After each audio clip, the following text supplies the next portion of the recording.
I am the fount of creation, the watchmaker of time. I was the teacher of the gods before they betrayed me. My teachings and compassion they used against me. Much of your world I made a paradise, but in its wastes I was imprisoned. And from there a secret kingdom I built, and a rebellion I marshaled. Legions of Valoroma, gods of vengeance, I led into battle. I wielded the wilding kingdom and conjured terrible demons. And in my image, I created my children. Many victories we had, though defeats there were too. Through the ruin of this world, I lived in the pain and tears of my children. With their eyes, I watched others poison thoughts and stir hostile deeds. I fled with the life from their faces as they were besieged and slain by the hordes created in their despite. Through them, I wielded their weapons in combat. In their hands I raised the stones of their homes rebuilt. In their voices, I sang the songs of their victories. I lived in the heroism of their kings, and together we waged war on the devil. I lived for ages beyond count, and passed many ages ago. Yet I am come again, my children. From no more than the watcher through the dream of your lives, I am become the voice to those with the spirit to hear and the power to conjure.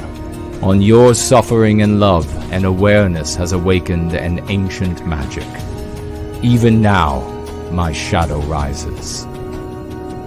In your tongue, I am Prometheus. I am your deliverer.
The weapon to destroy Western civilization, as claimed by Tony Luna in the Washington Post. We'll talk about that, among other things. Unite Against Hate, heresy that is, rally held in Virginia Beach neighborhood following claims of heretical noise, and community rallies to support Virginia Beach family taunted by, quote, racist stuff. Of course, that means heretical stuff. Blaring next door since 2017. Here's a hint. A banjo is involved.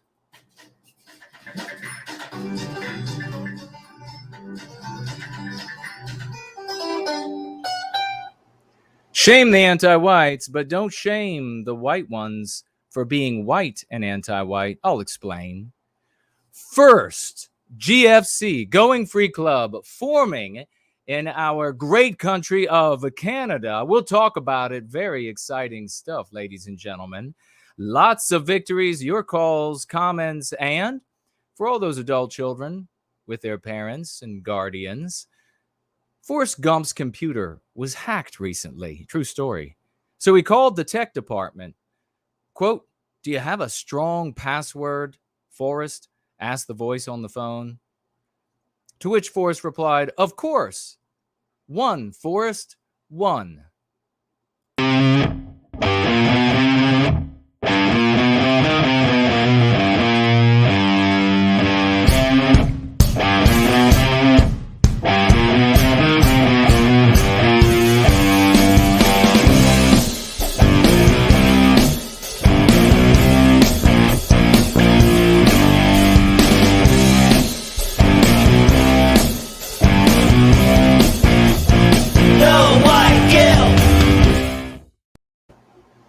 And we are going free. It is just after 5 in Washington, D.C., 7 a.m. in Sydney, 10 in London, and midnight in Moscow. It is wonderful to see you all. A glorious Sunday evening, Monday morning to every single one of you. Fantastic to see everybody gathered here today. Please let everybody know in your circles of influence that we are up and rolling and having a hell of a good time.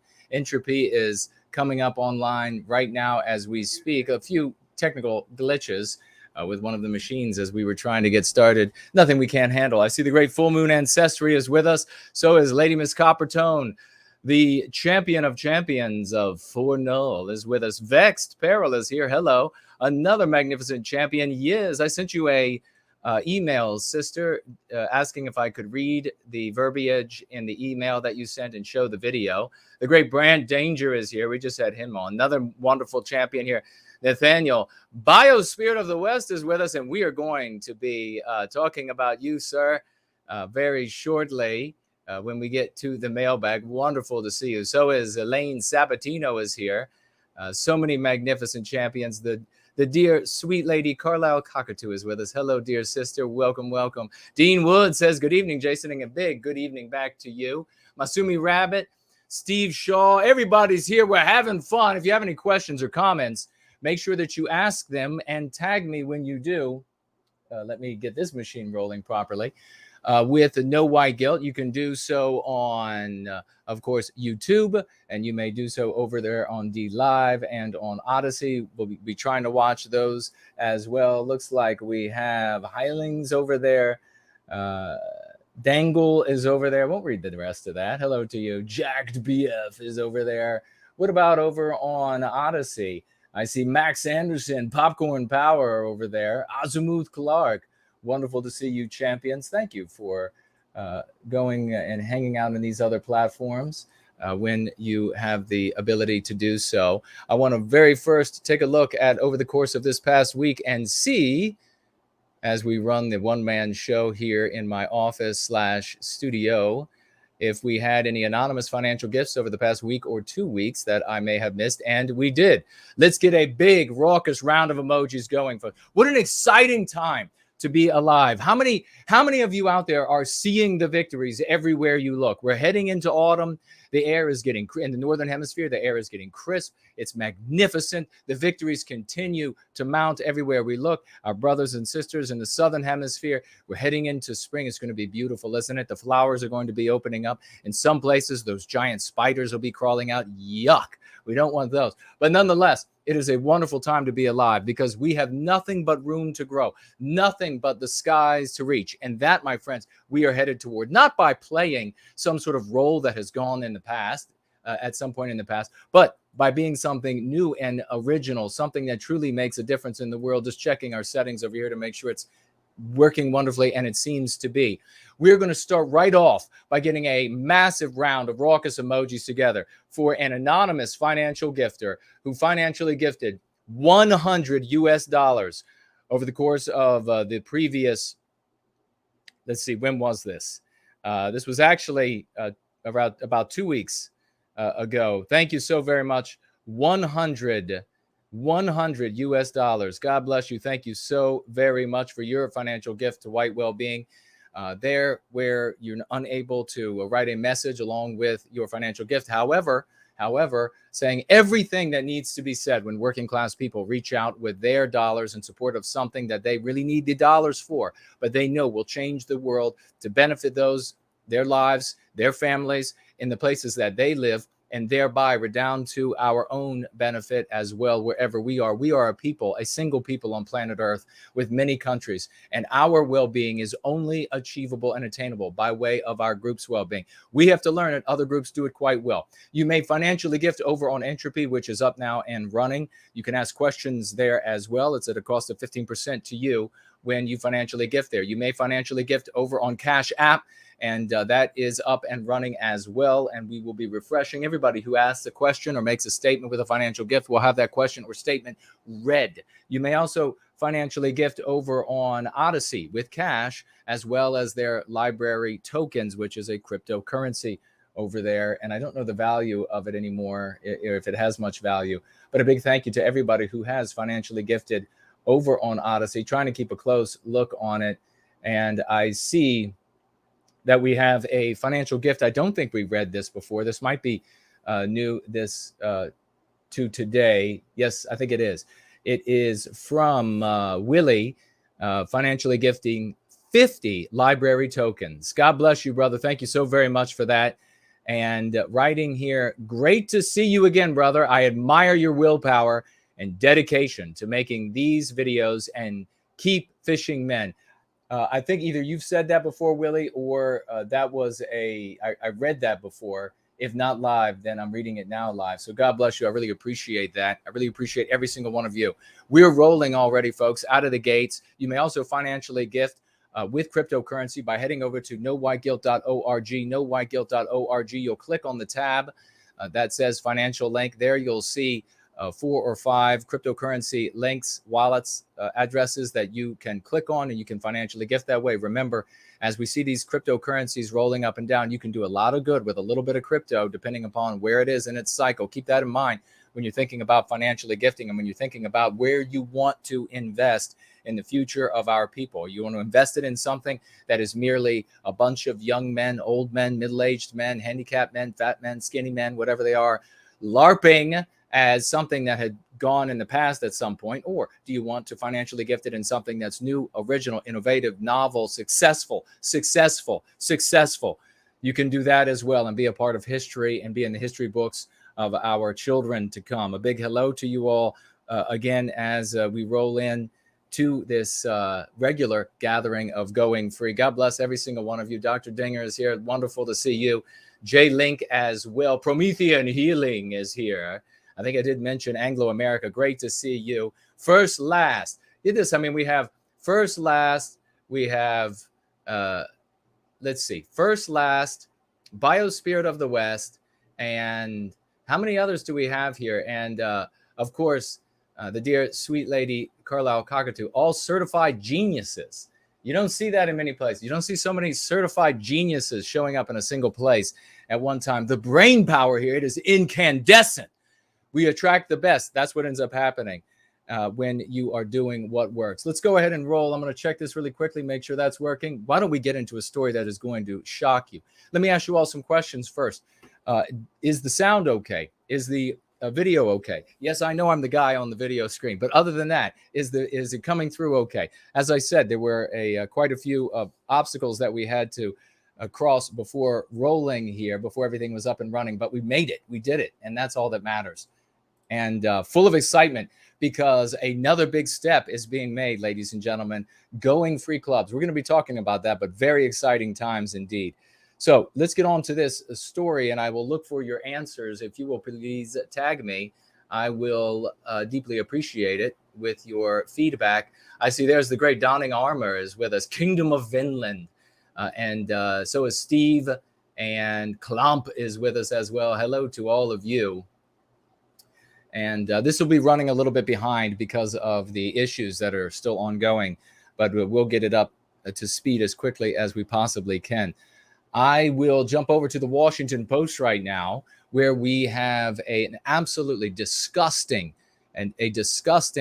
article about taking down Western civilization. How to do it? How are you going to do it?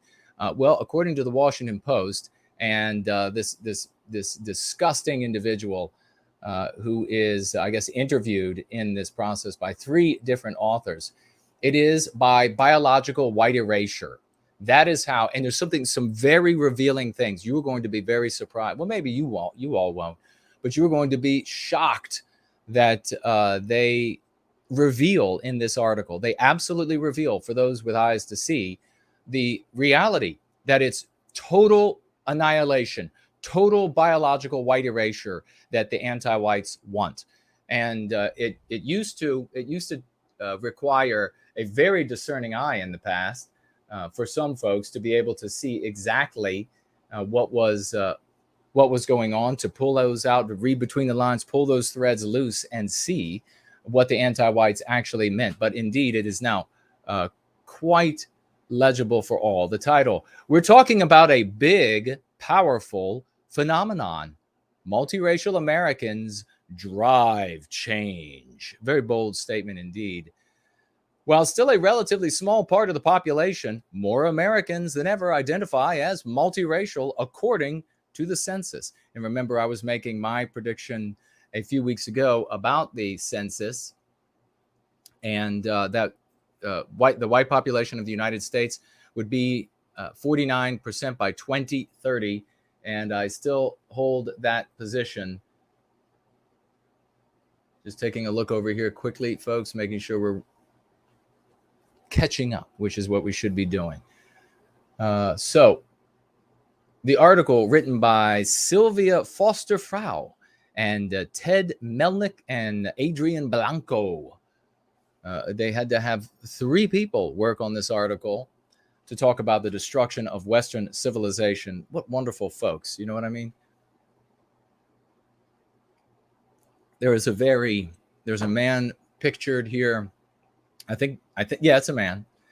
And he's clearly has a multiracial background. And he also has some lint or thread on his shirt. So in prepping himself to be photographed and then pictured in the Washington Post, he somehow forgot to get this thread off of the front of his shirt.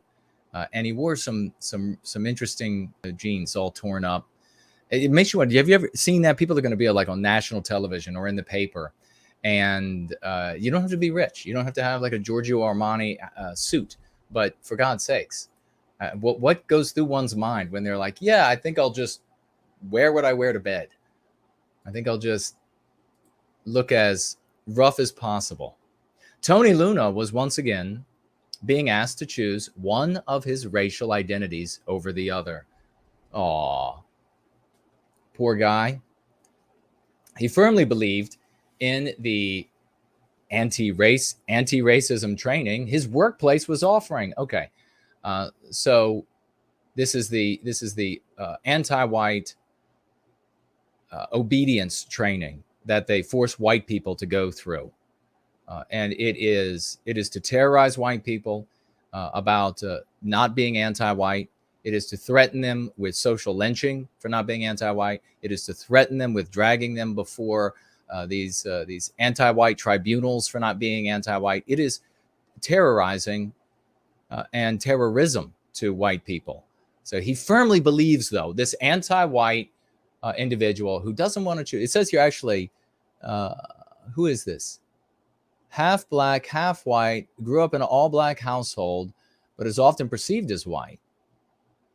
Okay. Is that the same person or someone different than we're talking about here?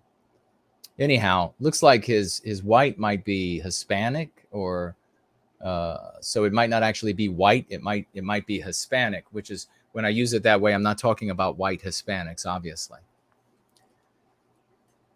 He firmly believed in the terrorizing white people obedience training at his workplace, but the instructor told him he had to pick a group for the program, either the one for white people or the one for people of color. Well, isn't that an interesting revelation they just said? They just gave us. Very interesting. So when you go to the anti-white obedience training at this individual, Tony Luna's workplace, you have to figure out whether you are on the good guys' side or the bad guys' side. Are you a goodie or you're a baddie? And if you're white, you're a baddie.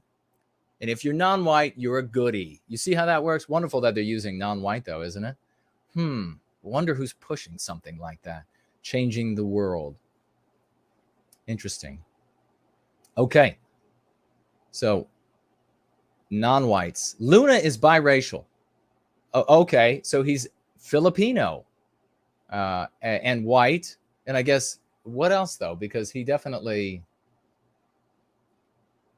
Okay, Luna is biracial, Filipino, and white, and a combination that defined his upbringing and sense of self. He has always felt he was either both identities equally, or in some settings, not fully one or the other. Ooh, what could that mean? Let's see what that means here. Let me see what you all are saying. I see Southern Bloom is with us, based and red-pilled. So's K-Max, and there's Jilly. Hello, Jilly. Bryce is with us as well. Great to see you, brother. And let's see. Coconut, hello, and how are you, sister? Yay, you got the corn. Looks good. Yes, I did. Thank you for that. Thank you for noticing. And Summer Lee is here. Hello. She writes, good afternoon, everyone. And no white gill. Well, good afternoon back. And brother, I had an excellent success with the dialectic the other day, writes Coconut.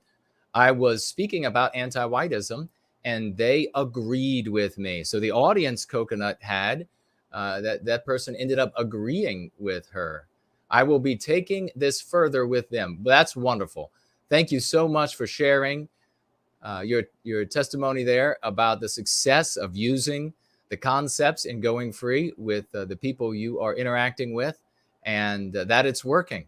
We find indeed that it continues to work every single place we look. Stas is here. Hi, Jason and everyone. A big hello. Joyce, Diamond Dust is here as well. I'm guessing, I don't know if I'm going to be able to scroll back, if it's going to let me or not. Heiling says, I like the painting on your wall. Well, thank you very much. I appreciate that.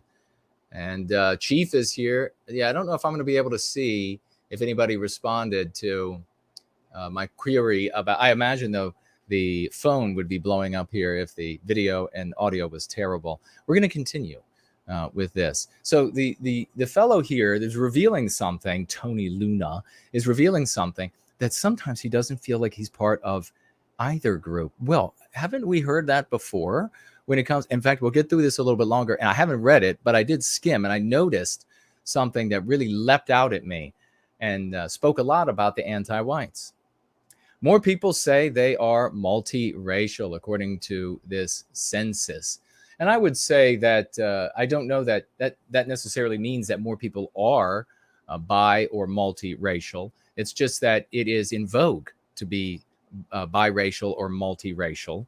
And so people are claiming it. I mean, how many of these people do we see in the Democrat ranks who are white as white can be, and yet they'll claim to be American Indian or what have you?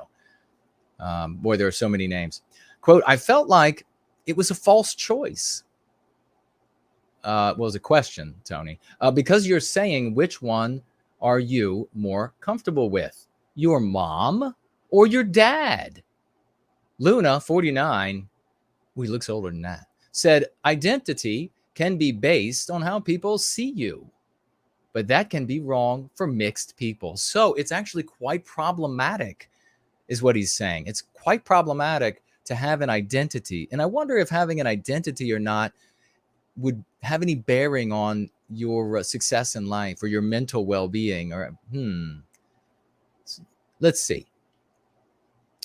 It's really based on how you identify. Oh, I see. So if you look black, but you tell me you 100% look black, but you tell me you're Chinese, then that's going to work for you. You'll just have to tell everybody that sees you as well, I guess, what your experiences are. And so many variables go into that. Okay, so your identity is what you feel like on whatever day and all of your experiences throughout your life. Very good. It's not what people see because of what genetics have made you. It is, but for white people, it is. So it doesn't matter what white people choose to be. It doesn't matter what they claim to be, because if you are perceived as white by anti-whites, well, then they'll victimize you. Then you can be discriminated against. Then it is moral in the anti-white narrative to discriminate against you.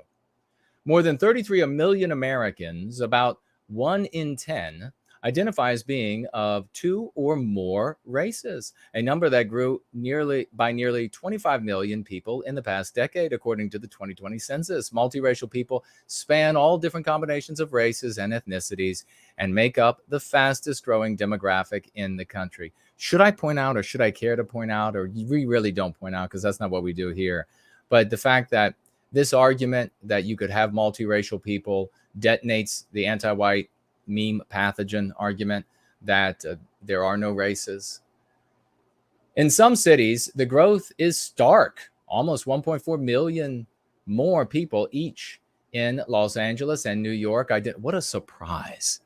What a surprise.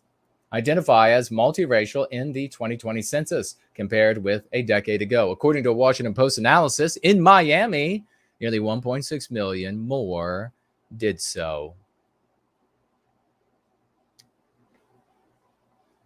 The quote, the mixing of all sorts of races is really a new force in 21st century America, said Richard Alba, a demographer and professor of sociology at the City University of New York. We're talking about a big, powerful phenomenon. Yes, it's called white erasure. That's the big, powerful phenomenon that they are bragging about here, and they're investing their hopes and dreams in, that it will rid America, will rid Western civilization of Western kind. And that's why they have been pushing these biological white erasure in toothpaste ads, mattress ads, things that have nothing to do with anything socio-political, or automobile advertisements. They've been pushing, and we talk about it in Go Free, that you're always going to see, if there's a goofy dumb couple, it's going to be a white man and white woman. If there's a goofy dumb man, it's going to be a white man. If there is a handsome, with it, white-toothed, brilliant man on the screen, it's going to be non-white.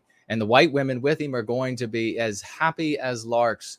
And they're going to be making the right choices, buying the good products, driving away in the $100,000 Audi or whatever it might be. They've been pushing this and pushing this. It's in the ads, it's in the movies, it's in the books, it's everywhere you look. And so now they're getting some of the results they've wanted. They want this biological white erasure, and it's happening, and they're talking about it as this great, powerful phenomenon that is going to deliver to them the objective of biologically white erasing Western kind. Not harmony. It's not harmony what they want. It's not nirvana. We don't make the same dumb errors in thought that you see so many in the white sympathetic sphere make when it comes to discussing these matters. No, we talk about the anti-whites for the monsters that they are. You're seeing the future of America right now crows with joy Luna of Quakertown, Pennsylvania. Quote, the more immigration, the more people become broad-minded, he says. Really, broad-minded.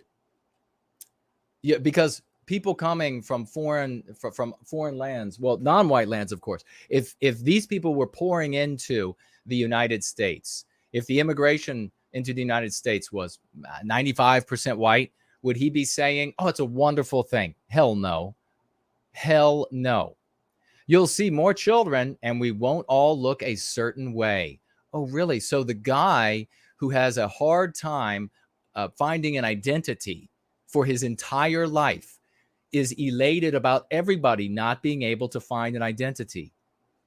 What a surprise. You know, I would insult the hell out of this guy, but I'm afraid nature beat me to it. It does give me hope for the future, and it gives him hope for the future and even for the present, that more and more people are mixing together like my family. Oh, so he wants everybody to have no identity. Isn't that nice? Isn't that nice of Tony? Well, I'm sure he doesn't really care about if he were queried about like, would you like black families to disappear? Would you like for them to be no more of those? No. Tony just wants white people to disappear. That's what he wants. But social scientists say such optimism may be premature because of all of those folks out there arguing for white well-being. No, it should say that. It should, but it doesn't. Not yet. They will. They will talk. Trust me, they will talk about it. They'll say there is this whole ideology and concepts that are being spread, and there are these champions out there that are wielding the wands of victory, have answered the call to take down the moral evil of our age. And they are getting in the way of the anti-whites biologically white erasing us and therefore Western civilization, arguing that the growth in the number of multiracial Americans will not be enough to topple the institutional racism. Mean pathogen. What does institutional racism mean? White people. White people who aren't anti-white enough, or white people at all, as you will see as we work through this. That dates back to the nation's founding. Really? So now you're actually going to argue that the nation was made by white people for white people. No use in pointing out the hypocrisy and double standards because anti-whites are proud of it. We need only point out that these things are pretexts, all of these arguments, and then tell our brothers and sisters why they give you pretexts, what they really mean, what their objective is. And that such symbolism has the danger of promoting false notions of a post-racial America and its multiracial multiracial population grows, where they're saying multiracial now, and they hit it for so long, didn't they, under multicultural? They hit it for so long, and people like me saying, it's multiracial, stop saying multicultural. And then all these jackasses in the white sympathetic sphere not able to do that. No, well, Jason, they say multicultural, so we're going to say multicultural too. Well, that's why you're a loser. Okay. It's hard to predict, and it's just this, think about this. Think about the fact that these anti-white curs are actually talking about biologically white erasing the white race. So getting rid of a race of people openly in their media, the regime's mainstream official media, openly talking about it and saying, well, you know, let's not get too excited about all the success we're having victimizing this people and keeping them white guilted, keeping their fists lowered so they don't defend themselves, so their guard is down. Let's not get too excited yet because we're not there yet. We need to actually, this is what they're talking about. It's hard to predict what this growth is going to do. I do not believe it's going to make our society more racially tolerant. And by the way, post-racial, none of these people who are multiracial or biracial or whatever it is, none of that is an environment that can be post-racial. And by the way, there are internecine racial conflicts all over the world. They have been, the majority of the conflicts have been internecine and that is the way it will always be. So when anti-whites give you this fairy tale of an argument, this asinine argument, where if everybody is just one race, no, there's no such thing. There's no such thing. And even if that were possible, that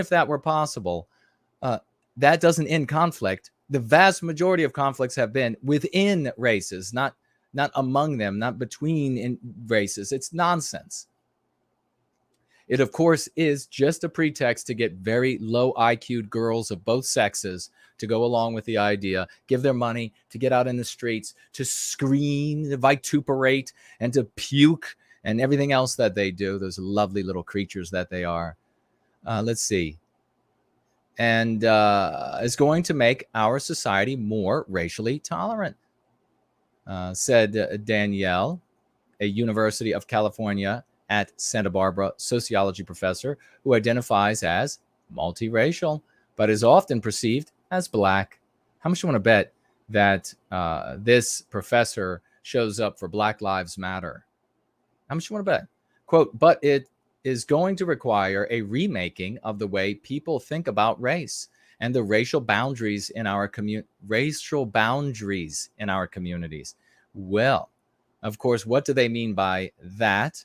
And we have Carlisle pointing out about that comment that we had these dating apps that were talking, dating websites that were talking about tricking white people into dating, having sex with, reproducing with non-white people, preventing them from making contacts with people who have their same interests and who happen to be also of their same race, by saying, no, not these people are not your match. These other people are your actual match.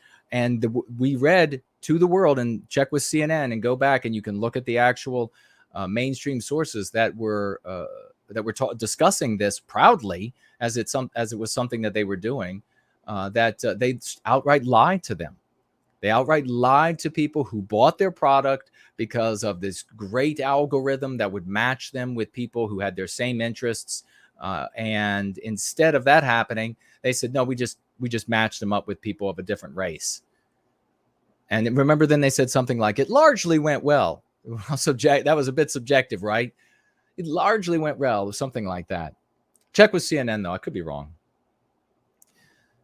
Remaking of the way people think about race and the racial boundaries in our communities.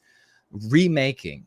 So our choices, so freedom of who we want to live among, who we want to date, who we want to have sex with, who we want to reproduce with.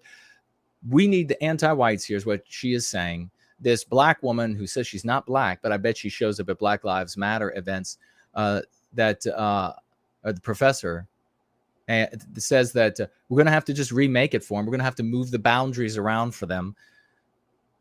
We see this when it comes to housing and multi-unit housing and all of this sort of thing. The anti-whites remaking our lives to force people together, not because of a genuine sentiment that if everybody were a single race, then there would be no conflict, because it's not possible to do that. And second, that there is more conflict within races. So if anything, it would increase, not decrease. Not because they want that, but because those are pretexts to get at a victimization of Western kind in the outcome of biological white erasure. Just what the remaking of race will look like, however, is unclear. Maybe like the anti-white standing behind you with a cattle prod. No, you will reproduce with the non-white people. Part of the answer lies in the reason behind the increase in those who identify as multiracial. There are a growing number of interracial couples in the United States as a result of the increase in immigration population. Wrong. There's a growing number of interracial couples because of the psychological warfare that is waged against the white race. The legalization of interracial marriage and acceptance, of course, now we're legalization, so we're talking back to black and white era stuff. For God's sakes, it's 2021, and they continue to talk about the black and white era.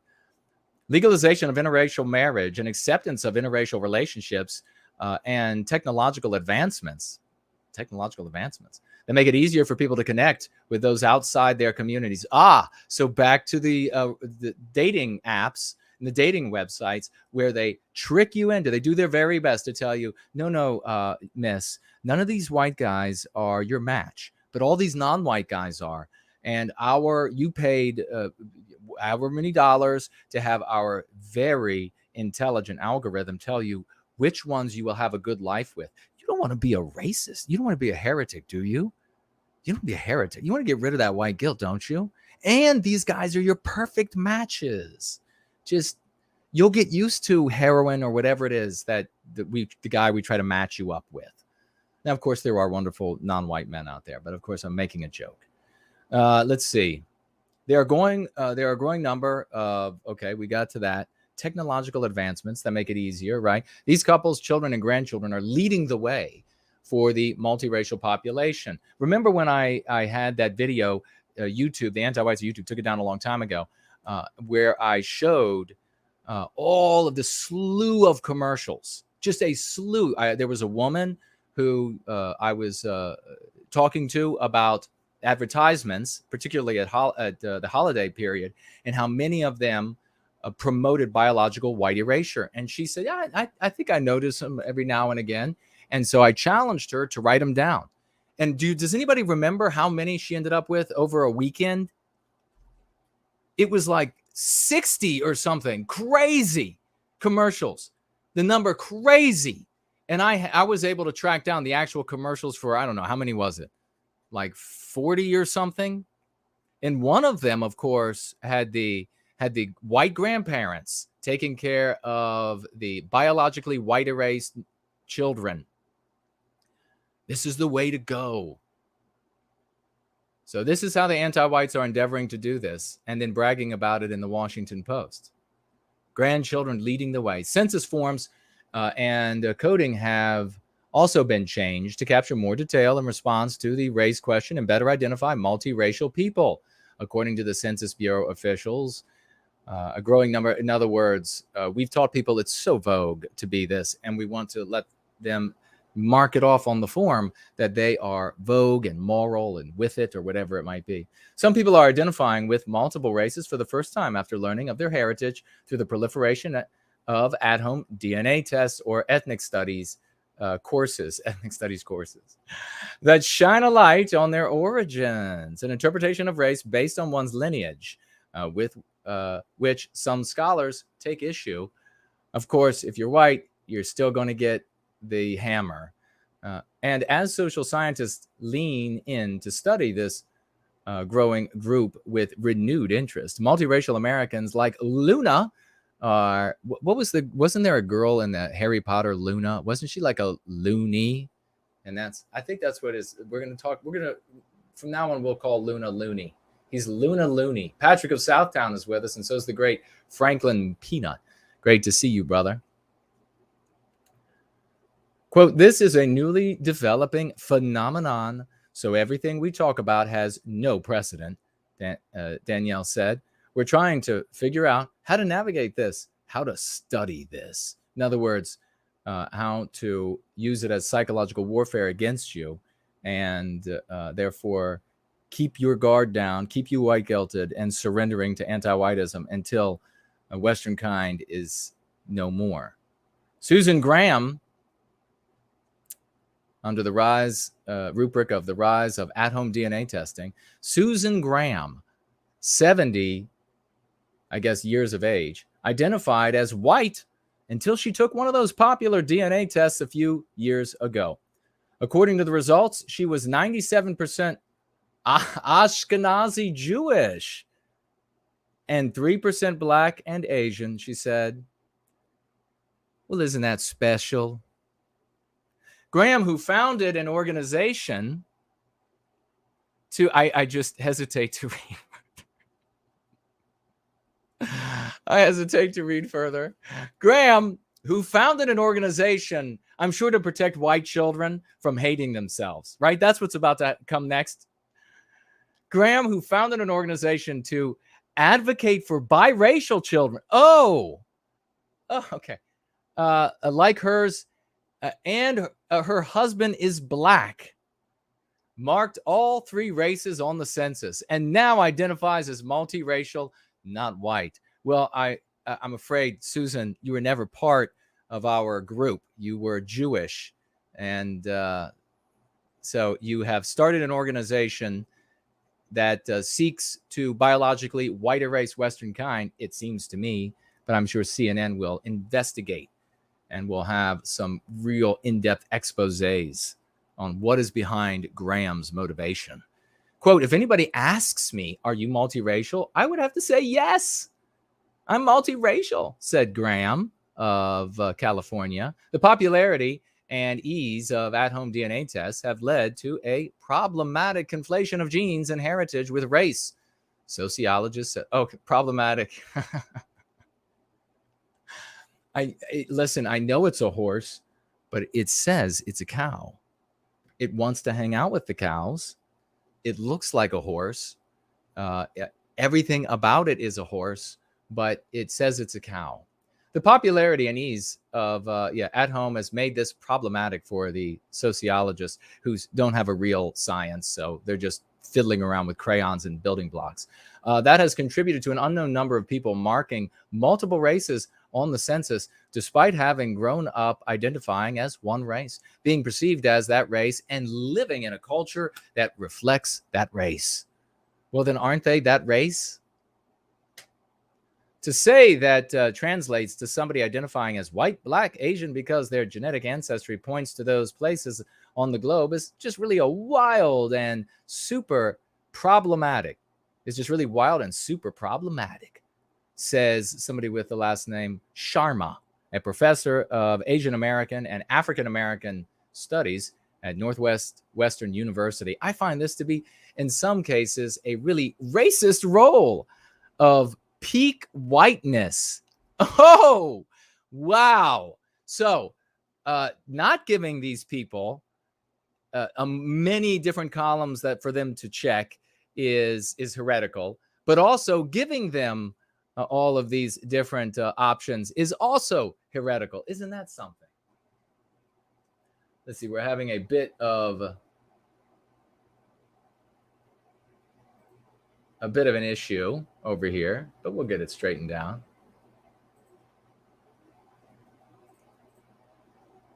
That seems to be working. Let's roll. I'm going to jump down a little bit because we're approaching. Okay, this rubric says Latinos are multiracial. For more than 30 years, Desiree Boyer's ethnicity was Hispanic, and her race was white. Really, she doesn't look white to me. It was how her mother identified her on the census, and it was how she filled out schoolwork and other forms.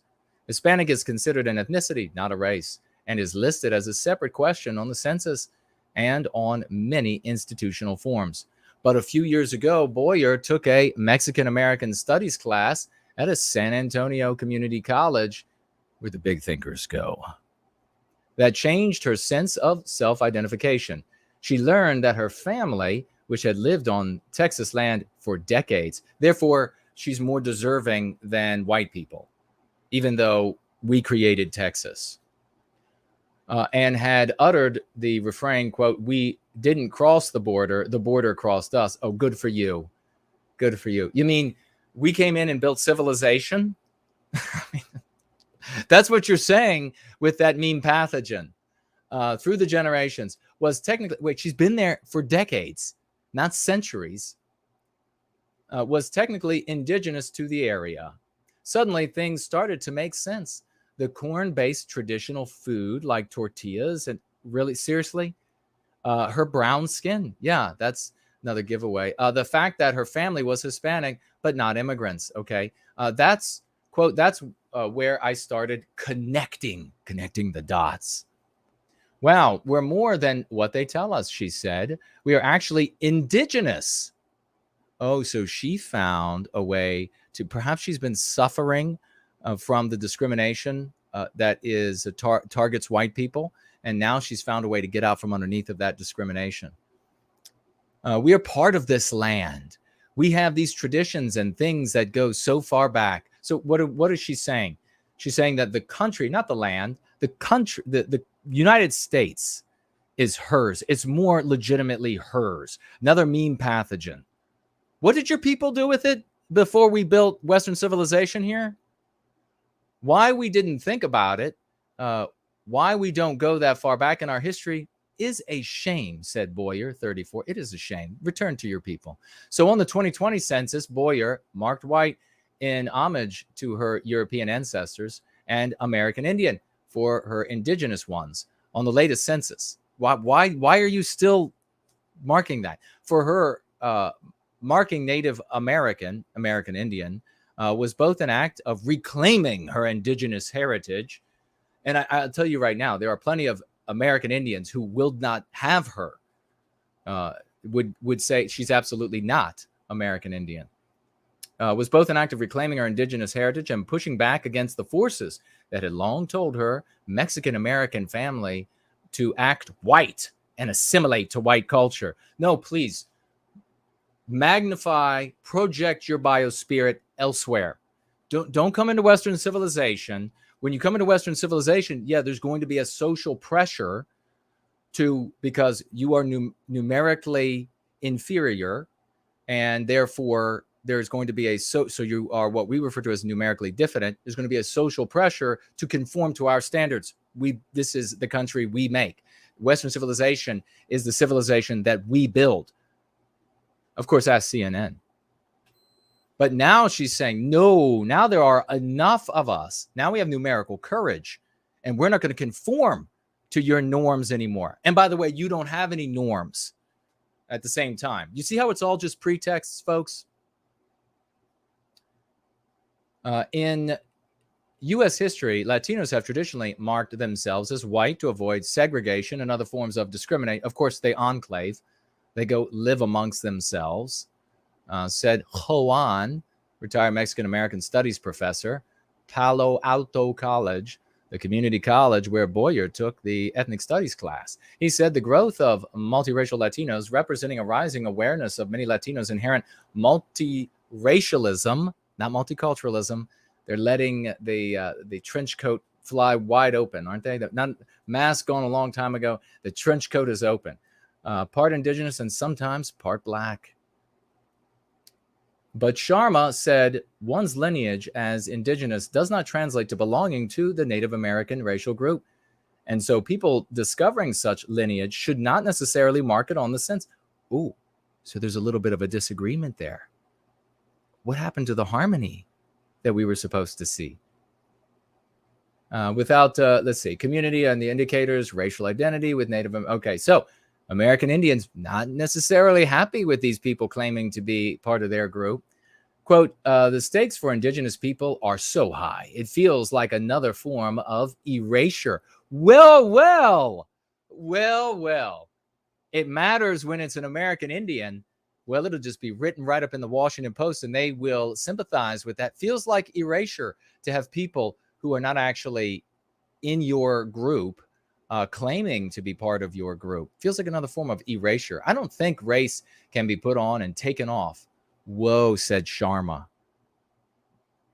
If one thinks one can do that, that shows one has not taken enough ethnic studies classes.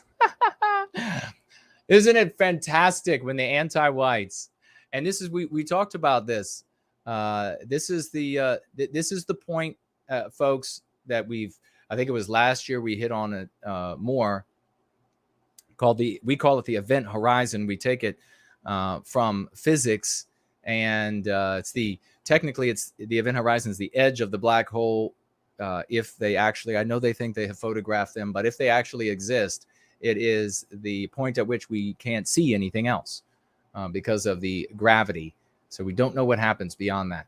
The event horizon for us is when all of these different non-white groups and victim groups of all races turn on each other. They no longer see the white race as the one that is keeping them from or satisfying their revenge. They then begin to see that, wait a second, this other group over here is now eliciting my envy and jealousy. And so now I don't like that group. This other group here is now impinging on my group, and that angers me. That's when they begin to turn on each other. That's when, if we have gotten the concepts of going free out to enough people, that is when, and it'll be the last opportunity, if we haven't already recaptured our destiny by then, that is when we have to recapture it, or there is no recapturing it. And not only do we know that and talk about it, but the anti-whites have been talking about it, the brightest ones, for a very long time. Let's see. Now, there is a point in this. I'm going to jump down, and then we'll get onto these other. Okay, here is Sherry Ortiz. Let's see. She says, I don't fit a stereotype. And she looks like maybe like a Mexican black. Multiracial Americans span the spectrum of skin colors, racial combinations, cultures, traditions. Yet they grapple with similar challenges that arise specifically from being at the intersection of two or more races. Wait a second. I thought we were heading toward eudaimonia. I thought it was going to be all nirvanic. Remember anti-whites? Mix them all together. I mean, that's how you actually started this article. Mix them all together and everything's going to be great. Really, you mix them all together, and the great is that white people are gone. And they see, even in this article, the problems of people mixing together, of different groups mixing together. Yet they grapple with similar challenges that arise specifically from being at the intersection of two or more races. Quote, what are you? Is a common question many multiracial Americans said they are expected to answer, and tire of answering it. Quote, it's a coded question of, what is your status? How am I supposed to interact with you? Where do you fit in the racial hierarchy so I can determine how to interact with you? Okay, here, somebody with a last name that looks like it could be Doritos. Let's see. Another professor, of course, at another university. She said sometimes when she responds that she is part Chinese and part Greek, people respond, wow, that's a great mix. I think about how terrible that is to have to go through life and have a bunch of white people paternalistically patting you on the head and kowtowing before you, saying, wow, it's so amazing that you're non-white. I always wondered, is there a mix that you would think is not great? Ask Doritos. No, because white people are so white guilted, they're going to just worship you for whatever your non-white status is. Let's see. Here we have multiple people said their multiracial identity has at times put them at odds with people of color. Listen closely. In the same article that they're celebrating that biological white erasure, different races mixing together, is going to put an end to the white race, Western civilization, the United States as we create it, as Western kind. That same exact article. Here they get down to the point, multiple people said their multiracial identity has at times put them at odds with people of color, non-whites, who perceive them as moving away from their non-white identity. They use non-white, and betraying the community. Betraying the community. I want that to sink in, because they are revealing there, these anti-whites, the authors, the people who are talking, they are revealing there that being white, having white genetics, is a betrayal. I'll put the link up to this article, ladies and gentlemen, but I really want that to sit as the final word on that article. Having white in your genetics, as attested to by multiracial, biracial people, non-white people, is seen as a betrayal. We live in a sick world, and that's why we are changing it. Exactly what people think, and this is extremely dangerous to our democracy.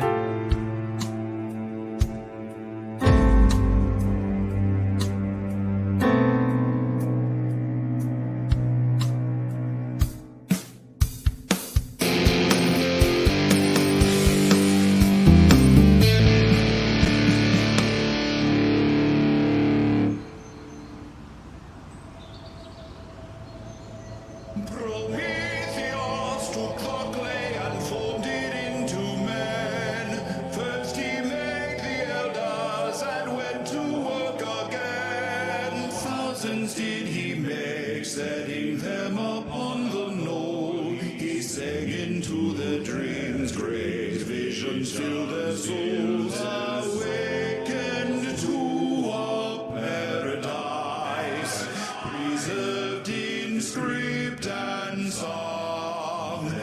They explored their habitation, growing friendships deep and strong. But while they laughed and sang, and hearts were filled with love, hatred, violence, and hideous were soaring up above. While they danced and played, and cheeks were rosy red, something dark and sinister was lurking up ahead.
One final testimony here. This is from Nathaniel.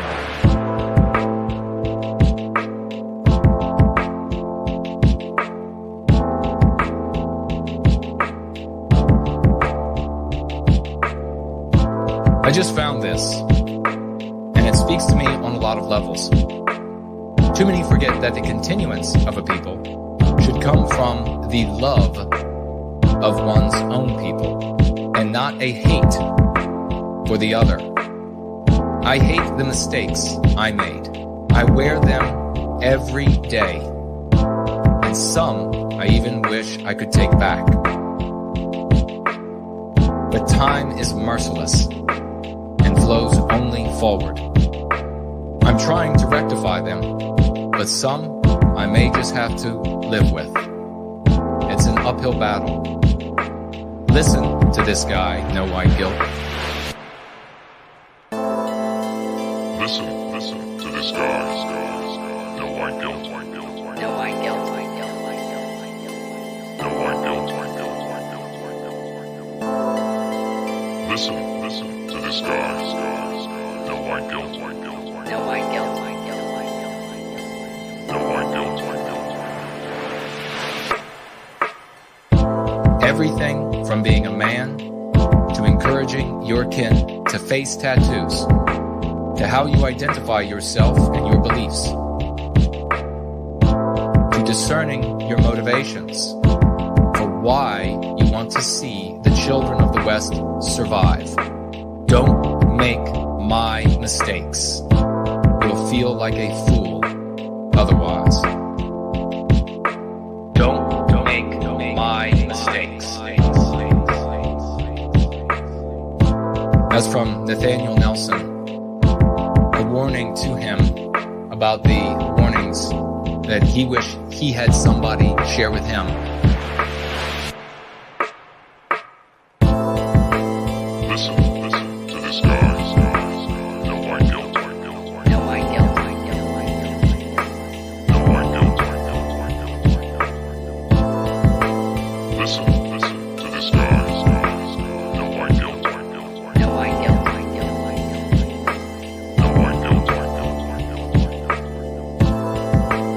Listen to this guy, No White Guilt. No white guilt. No White Guilt.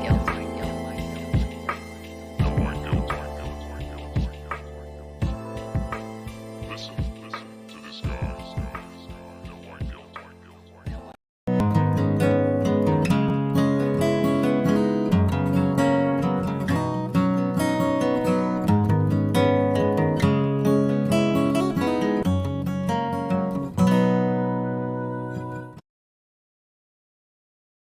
Well. Great to be back with all of you. Just trying to work on a little bit of the issues that are taking place here in the background. I'm going to get over and see what you all are saying over here on Entropy really quickly. We have the great Yiz the Eunuch, ladies and gentlemen. Let's get a big raucous round of emojis going for that magnificent sister.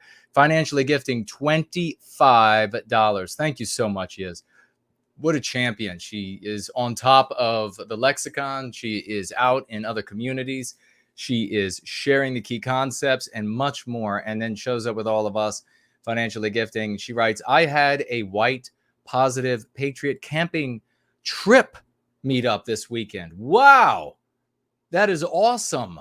But it's cold, wasn't it? Wasn't it quite cold at night? I got to bond with 15 other white positive patriots and personally witness to 3 young college-age folks, 2 of them women, about anti-whiteism. I taught them the 5 terms by showing them the anti-white narrative in news, movies, etc.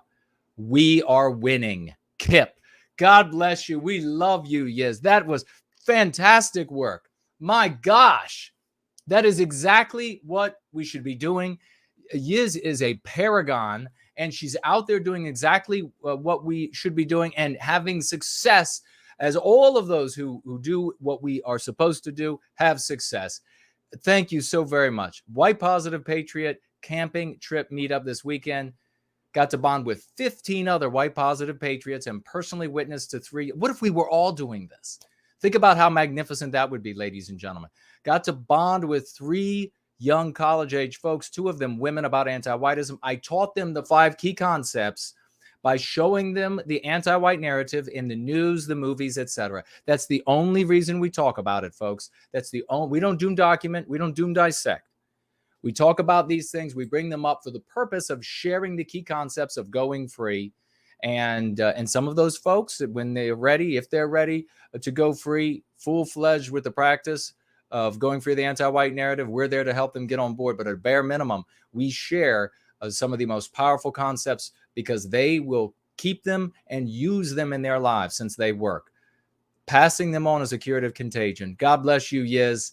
$25 financial gift. What a champion. Yiz back again with another $3 financial gift. And after I get through a couple of these, we will jump over to the final story, I think it'll be for today. And that is Yiz financially gifting $3 more. Thank you so very much, sister. She writes, post-racial means after, quote, after Western kind is gone. That's exactly what it means. You're 100% right. Post-racial means when Western kind is no more, when there are no more Westmen, men, women, and children. That is what anti-whites mean. They have been telling us this for a very long time, because you can see when they'll say an area, they'll say, well, an area isn't diverse. That's when there are white people there. And then they'll call it diverse, which is like the highest morality in the anti-white narrative, when there are no white people there, or almost no more white people left. And the trend is that they will soon be gone. The anti-whites have been saying this for decades upon decades. But what has happened? Why was it difficult for folks who cared, who were white sympathetic, to warn people about this? Why was it difficult to galvanize people against this? Why? Because they were inside the anti-white narrative, and they used a bunch of lame tools that never work, like the whole hypocrisy, the sarcasm and irony, which are essentially the same thing, the hypocrisy and double standards, which are essentially the same thing, the data about crime and things of this nature and propensities, which the anti-whites always have their rebuttals for. The revisionist history. That's not the way it happened. It really happened like this. Totally lame, because the anti-whites dominate the schools, education, television, etc., and they teach their history. That's all that matters. You saying it didn't go down like that doesn't matter. Doesn't work. In fact, you saying that it didn't go down like that, if it's one of the things that they've sewn into the antagonist in the anti-white narrative, then you are immediately seen by your entire audience as the antagonist, all the desires of the antagonist, all the objectives of the antagonist, all of the immorality of the antagonist. What else do they have? Perpetrator lineups. That's another tool within the anti-white narrative that fails. And they take these 5 tools. Well, the perpetrator lineup, all that is, that's when they say, here are the people behind it. It might be a race of people they'll choose, or at a political party that they'll choose, or people working for particular companies, or people in a particular religion. They'll say, here's the lineup of all the perpetrators. And then they think, well, and then somehow God of the gaps. In fact, we have a question about that. And then somehow we have our destiny back. Wrong. How long do you have to fail? How long do the same 5 tools or whatever it is have to fail before you finally say, well, enough is enough. I'm not doing that shit anymore. It doesn't work. Well, for people who are intelligent, sometimes in your life, something really wonderful happens. And here I am. So if you have not been able to figure this out yet, now I'm telling you, those tools have been failing. They failed for you. They failed for your parents. They failed for your grandparents. They failed for your great-grandparents. I will just tell you, don't touch those tools anymore. Don't pick them up anymore. Get out of the anti-white narrative. Go free of the anti-white narrative. Very simple practice. Use the concepts that put us in our own story. And those are the concepts, those are the tools that work. And again, with the perpetrator lineup, you get the same sort of thing. If they have sewn it into the anti-white narrative as something the antagonist talks about, cares about, dreams about, then your audience will see you as the antagonist, and the antagonist's desires, the antagonist's immorality, the antagonist's criminality, the antagonist's evil, etc. God Almighty, Yiz is right. Post-racial means after Western kind is gone. She brilliantly goes on. I haven't read it yet, but I'm sure it's brilliant. Post-racial means post-white. Ooh, I like that. Thus, post-racial is anti-white, precisely. Yes, you know what? That is the MC. That's the meme curative now for post-racial. You have post-racial is a meme pathogen. The meme curative is going to be that, oh, you mean post-white, you anti-white SOB. Well done. Yiz the eunuch. Thank you very much. Here's the great like comedies, ladies and gentlemen, financially gifting $3. Thank you, brother. Can I call in? I added you on Skype. Yep, you are now number one on the call-in list tonight. We don't have any guests, and when we don't have guests, we have calls. So thank you so very much. Ron, financially gifting, $10. Thank you, brother. Always great to see Ron. Noble brother, he writes. Just got the no jab, no job message at work. Oh, my God. I'm going for exemption, but doubt it will work, so they will surely axe me. I will manage to survive on lesser paid work, but won't compromise my conscience, especially in front of my family. Wanted to share, even though it is not going free. No, it is going free. And then he says upward. It is about going free. You should absolutely have the right to determine what goes into your body, your choice. So you should absolutely, especially now, and I would take to your employer. I don't know. Don't tell us how big your employer is. But if it's a small enough employer, or you are able to be close enough with the decision makers about your job, you can take the videos from Project Veritas and show those videos, and you can talk about the kinds of things. I don't know but of course ask CNN whether or not there are tissue from fetuses, aborted fetuses, and that sort of thing. Please look into it. I'm not saying that any of that is in there. I just go with whatever CNN says. But you can take that material to your employer and you can say, for God's sakes, I want nothing to do with any of this. For whatever exemption there might be, if you don't want to take it, then that's your decision. And I'm not going to say either way, of course, because I do whatever the World Health Organization said, whatever that organization says to do, and the departments of health for every state in the United States. And when they all disagree, I still agree. So, but Ron, I please be careful, do your best, and think about your arguments that you're going to make. Find that firm beachhead that you can defend, and then take that. You have to have this. You have to have this firm base on which to live for you and your family. And my prayers are with you, brother. Please let us know. Thank you very much for your service to White Wellbeing. Yiz back with another $3. In fact, two more. Let's get another raucous round of emojis for Yiz. Back with two more financial gifts of $3. She says, I could call in for a little and tell you about the trip if you like tonight. Well, how are you going to be up to the normal hour that we begin taking calls? Don't financially gift it again. She just financially gifted again, folks. Raucous emojis for Yiz. But let me know maybe in the question widget. The next one up, another $3. I am honored to have contributed a new MC to the lexicon. I feel more convicted this year than ever before in my life. I finally feel like I matter and we can win. God bless you for that. That is magnificent. That is absolutely splendid. I am honored to have contributed a new MC to the lexicon. I feel more convicted this year than ever before in my life. I finally feel like I matter and we can win. You do matter and we will win. And all of you matter and we will win. You knuckle down and you start going free. You work on the MPs that are in your life, freeing yourself physically, mentally, and spiritually from those shackles the anti-whites have inflicted on you. And you will go farther than you ever imagined. All of these people are going to wake up one day and they're going to wonder, what the hell happened?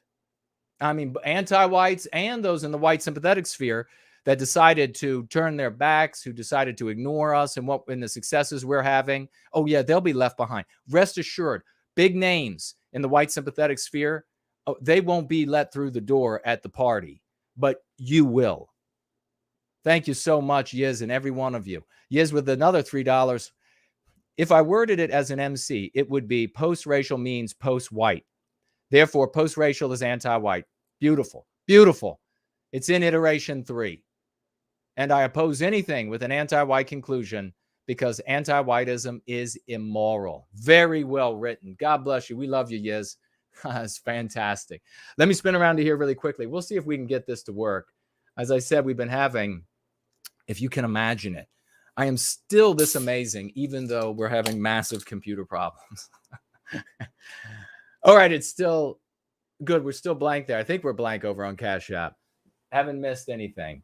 That's wonderful. I'm going to make some, going to pour me some nitro cold brew here.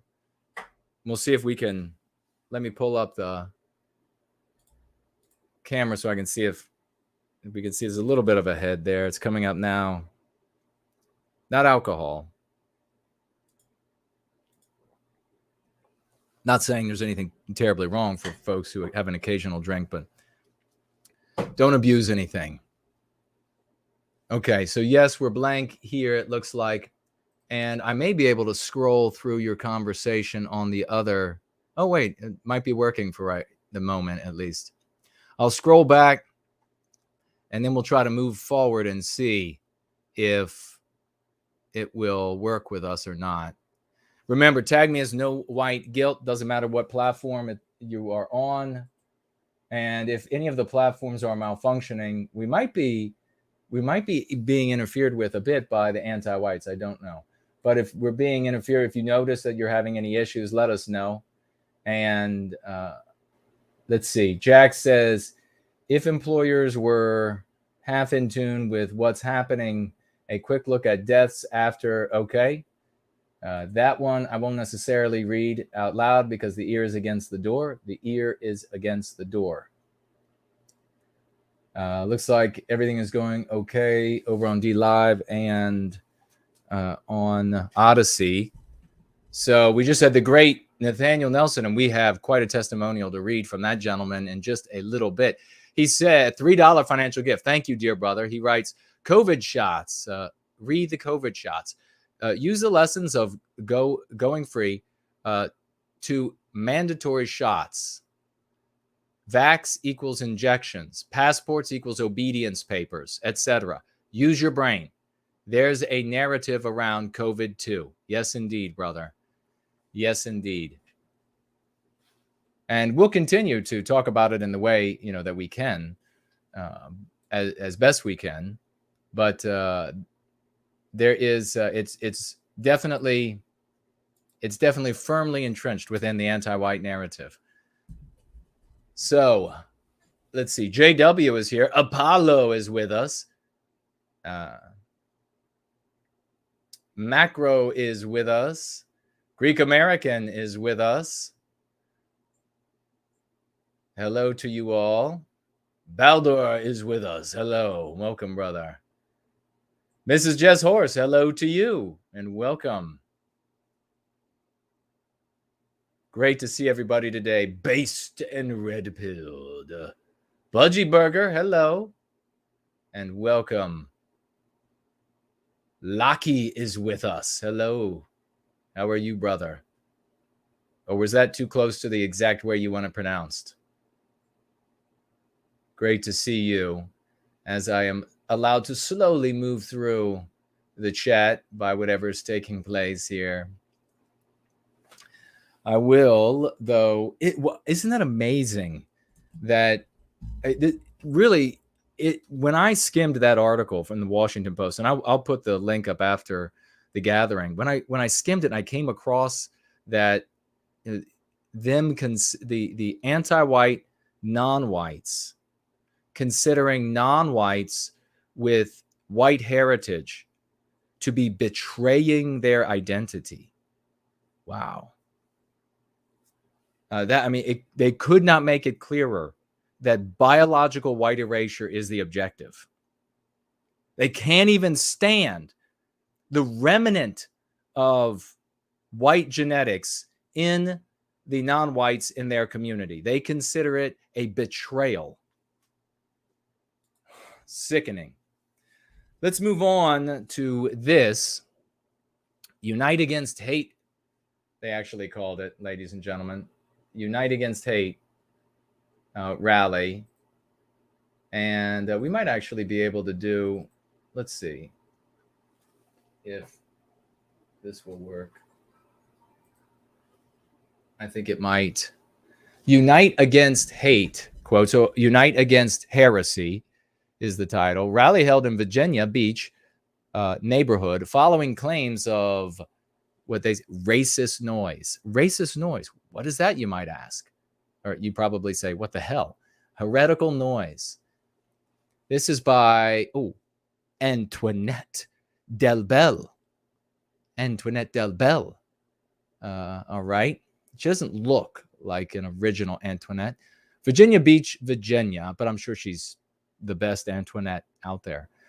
Protesters sent a stern message Friday night. They will not stand for heresy.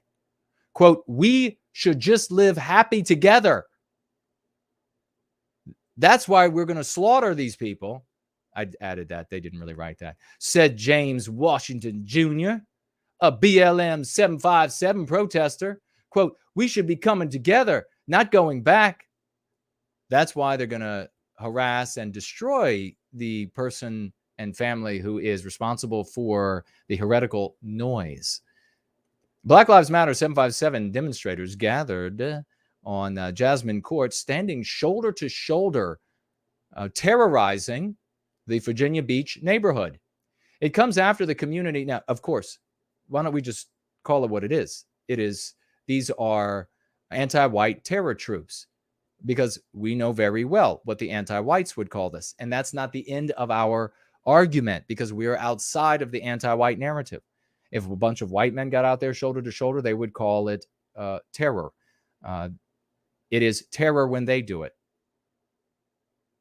And we are able to talk about things like the anti-white narrative and white erasure, Western kind, all of that we sew in to change the narrative so that we are in one in which we are the moral actors and agents, and these monsters like this are seen for what they truly are. Standing shoulder to shoulder. Can you imagine? It comes after the community captured national news headlines. It comes after the community captured national news headlines around the country. Martinez claims her next door neighbor has been harassing her and others on the street for several months by playing loud, derogatory music with undertones of racial slurs. And oh my God, did she actually say that?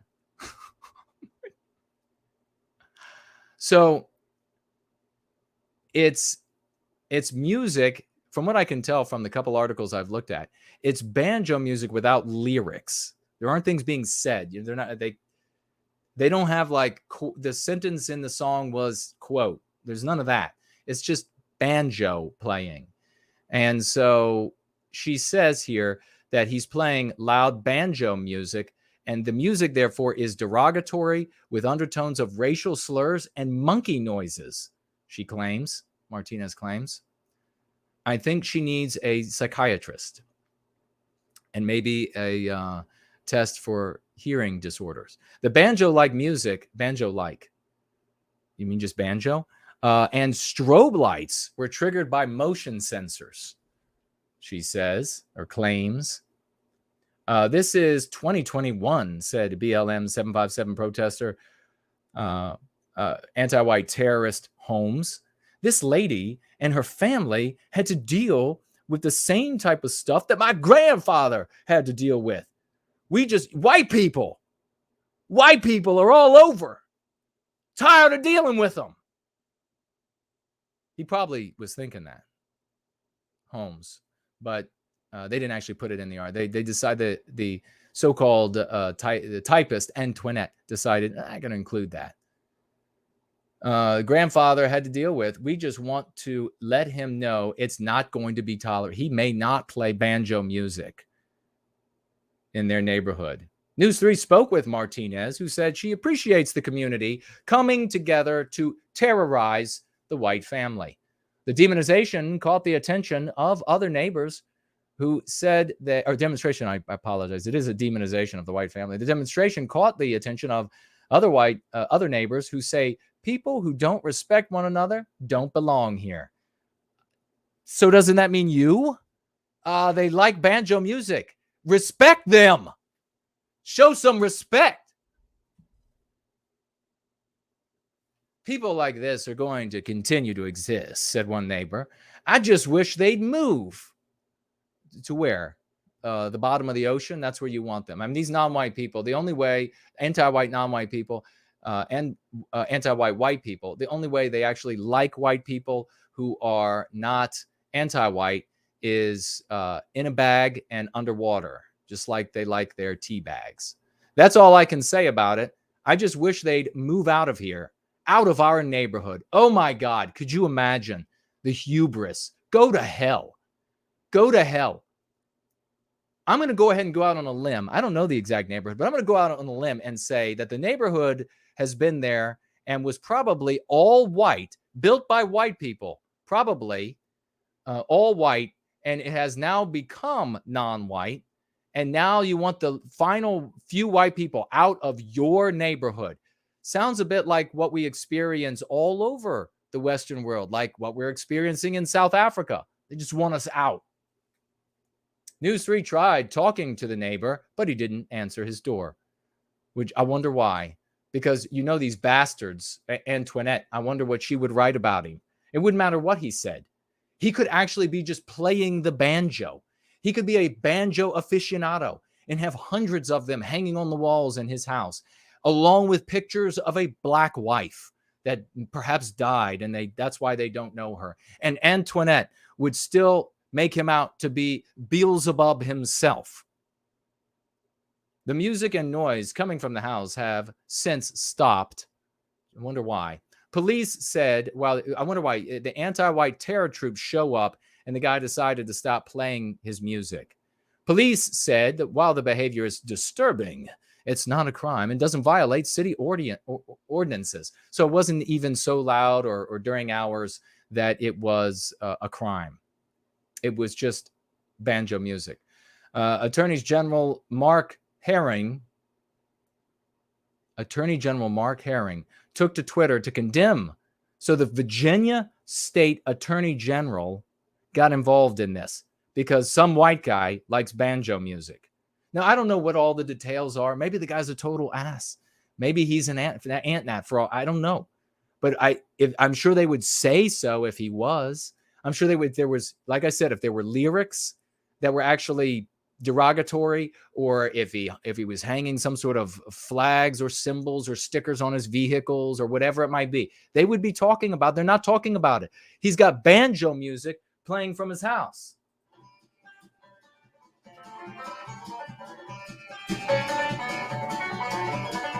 So Attorney General loser, the general loser, Attorney General loser, Mark Herring. By the way, do you know that herring is a fish and they communicate by farting? That's how they communicate. Look it up if you don't believe me. I bet you that's what herring does. I bet you that's how he communicated. So he took to Twitter to condemn the man's actions, farting and saying with his farts that the Civil Rights Office has been in touch with the family and is working to put an end to the alleged abuse. He actually called it abuse. Carnival anti-white world. That's where we live.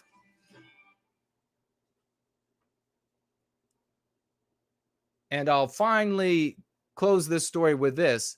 The latest controversy is that comes on the heels of this story with the rapper Pharrell Williams, and we all know that this is the equivalent of royalty in the modern West, canceling his Something in the Water music festival because of the city's, quote, toxic energy. Additionally, in the spring, so wait a second. The city's toxic energy.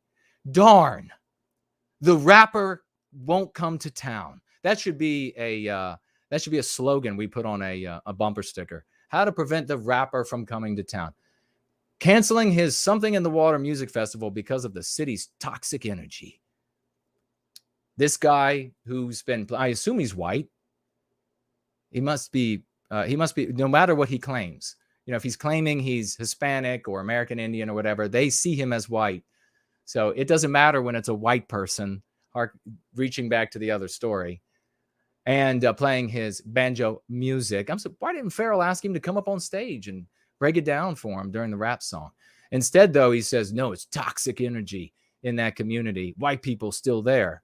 Additionally, in the spring, Farrell concludes, his cousin, Donovan Lynch, was shot and killed by a beach officer.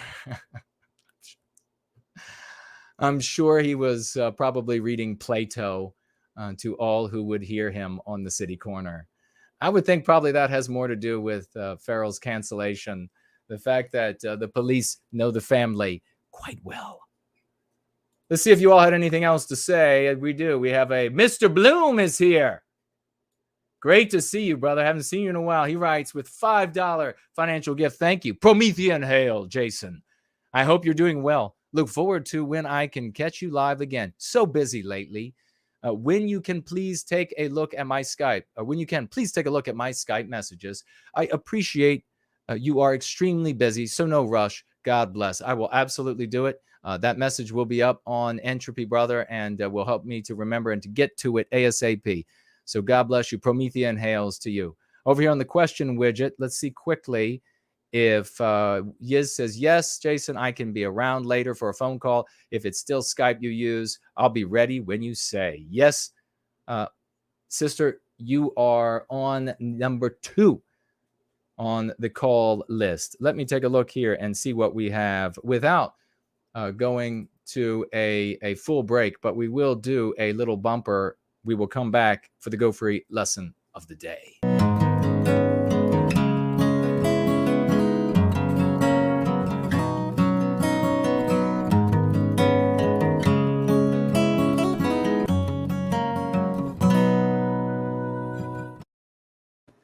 Go Free lesson of the day. I told you all that we needed to be shaming anti-whites for being anti-white. Absolutely shame the hell out of them. It is immoral to be anti-white.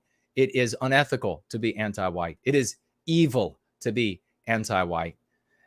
The shaming will have its biggest impact on white anti-whites. And I also mentioned that because we as a people have demonstrated that we are prone to feeling guilt. We need to make it a norm. We need to be talking about that anti-whiteism is the greatest evil of our age. We need to be talking about that all good people of all immutable characteristics are answering the call to take down, to put an end to the greatest evil of our era, of our age, of our generation. This is our dragon to slay, anti-whiteism, ladies and gentlemen. All good people will come to this crusade and put an end to anti-whiteism in time, and it will be because we are making that happen. However, there was an error that some people took away from this, and it's understandable. And that is the error of shaming white people for being white and anti-white. No, you just shame them for being anti-white. All anti-whites, irrespective of their race, should be shamed for being anti-white. Do not shame white people for being white and anti-white, because that is to shame them on the basis of a treason to the race. Now, you might think to yourself, well, it's pretty traitorous to take up a cause that harms your own people. That can be objectively true. It can be subjectively true. Nevertheless, it is not the fact that they are white and opposing us. It is the fact that they are anti-white and opposing us. That is the objective reality. That is what's actually wrong with them. Number 2, if you shame them or attempt to shame them for being white and a traitor to the white race, what you are doing is you are looking exactly like the antagonist in the anti-white narrative, and you will get the exact same kind of response. People do not have to be loyal to their race based on race. It is one's decisions, one's actions, one's etc.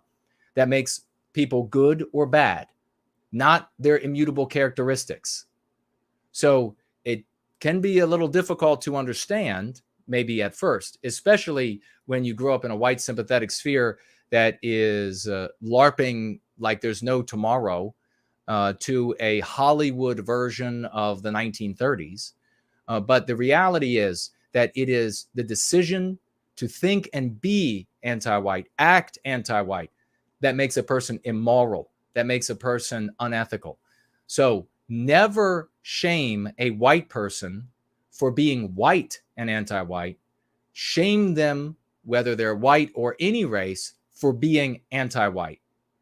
And again, having said that, it will find its greatest resonance, that shaming, in white people, because we have shown this proclivity for being guilted. White people just take it up. So make sure in these conversations that you're having with friends, family, and strangers that, pardon me, you do not miss a beat. You are the one who gets up on the white stallion and tells the world how immoral they are for being anti-white. You are not immoral for defending and wanting, defending Western kind, for protecting Western civilization.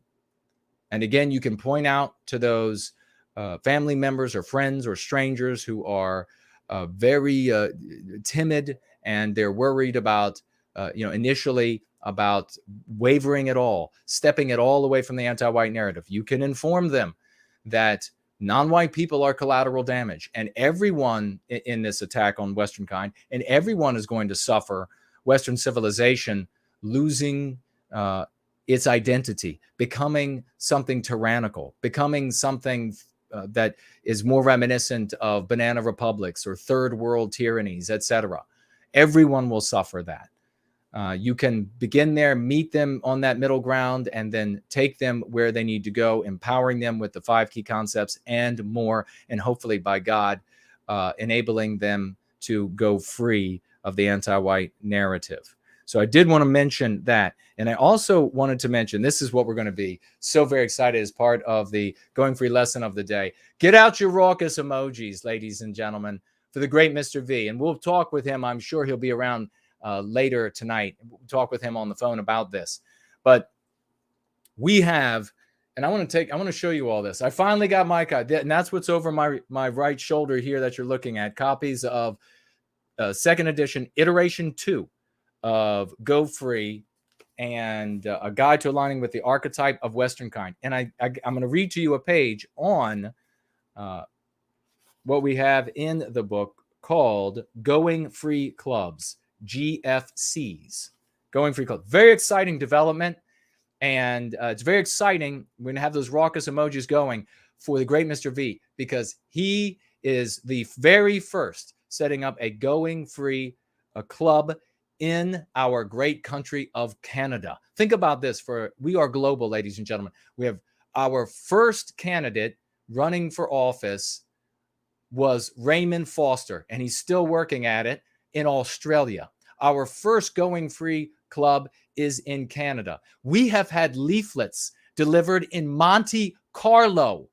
There has never been a white sympathetic endeavor having leaflets delivered in Monte Carlo.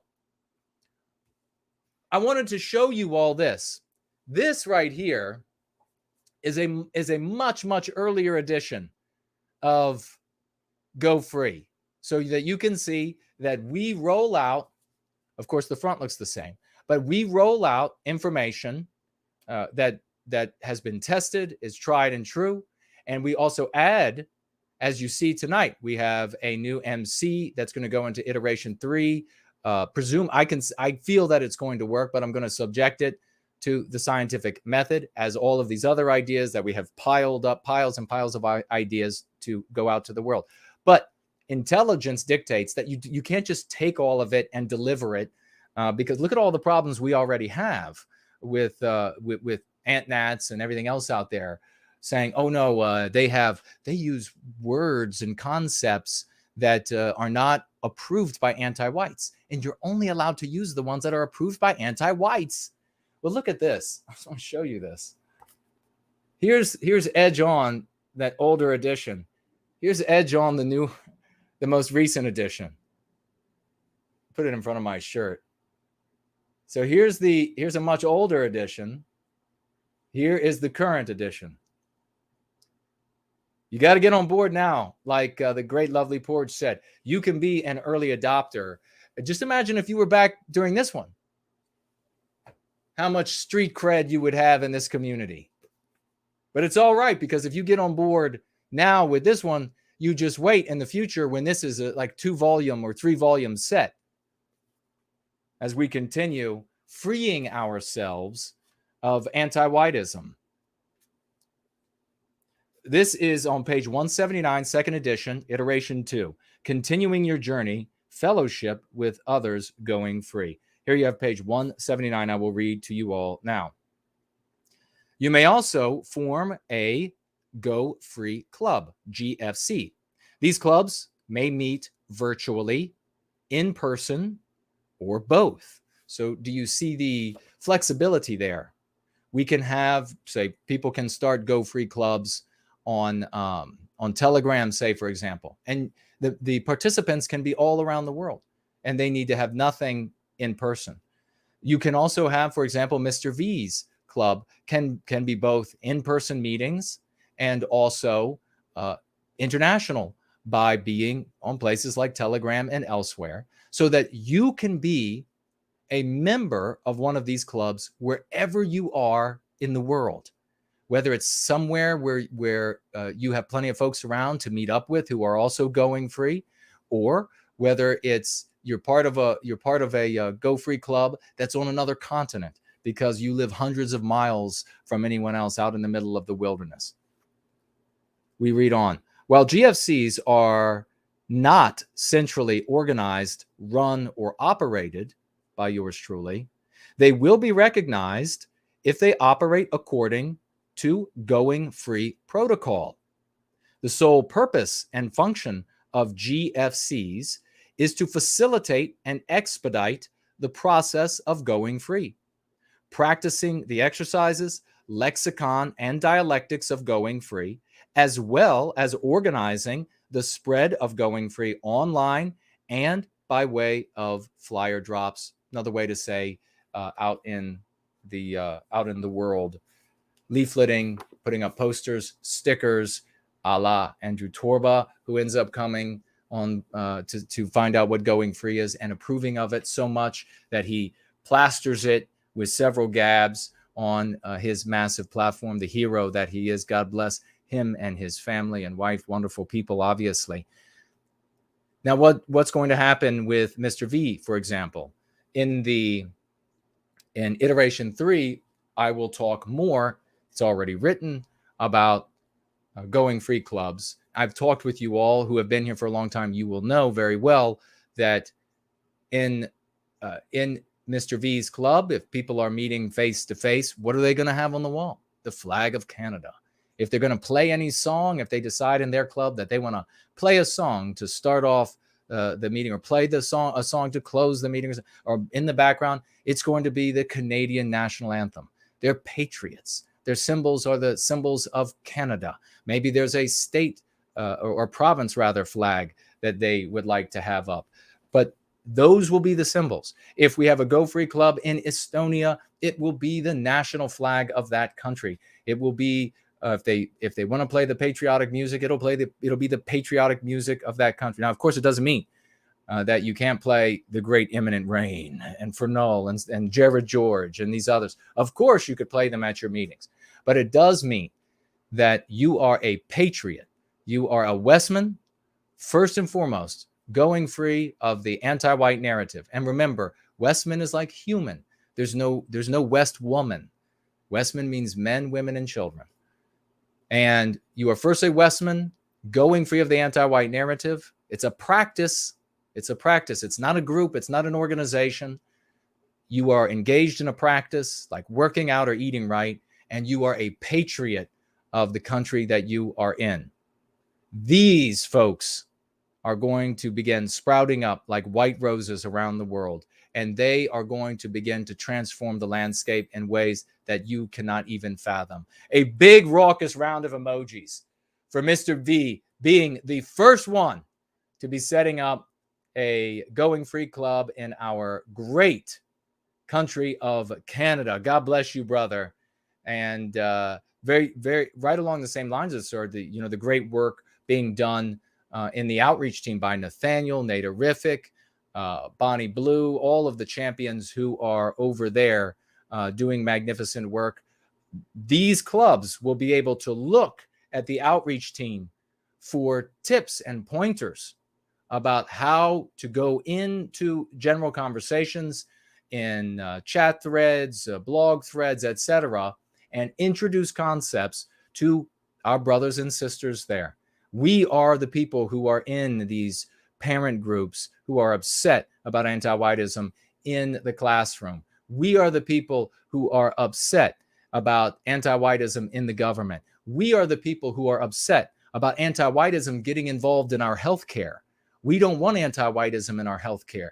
We don't want the anti-white concept, meme pathogen of equity in our healthcare. There are many of our brothers and sisters out there to the tunes of dozens, hundreds of millions that are hungry to pick up the key concepts and more because it will empower them. They will be able to be the heroes in our story rather than the villains in the anti-white narrative. And they will, once empowered, they will begin to manifest. As I said, my lifelong journey, what I dedicated my life to at 11, 12 years of age was to freeing Western kind of anti-whiteism.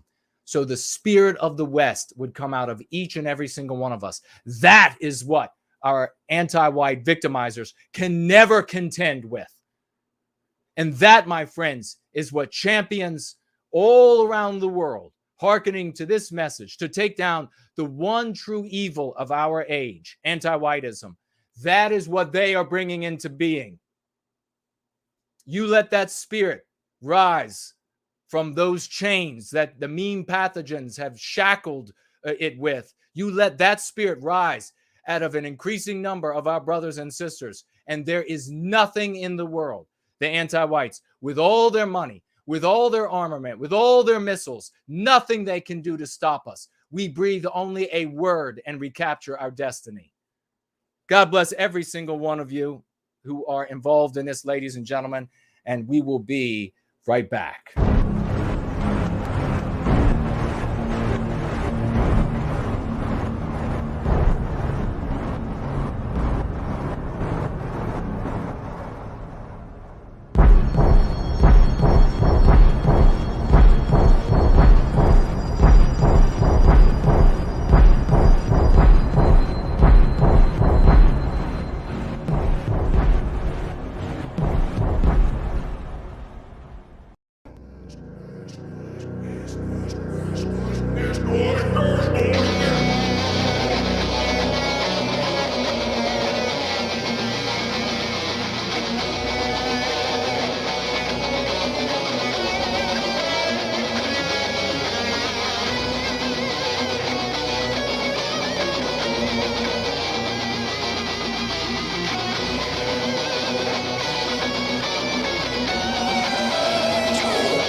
Accused him of treason. For the making of man hath them bound the race in chains, driven furries like a ghoul.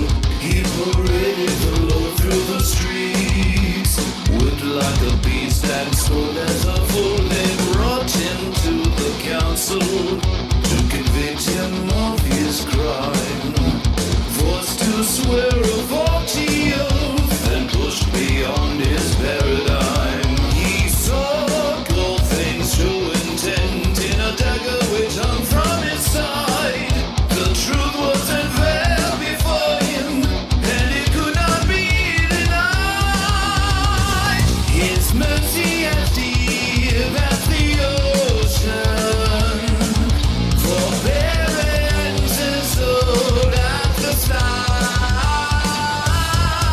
But oceans will boil and stars will explode if their limits are pushed too far.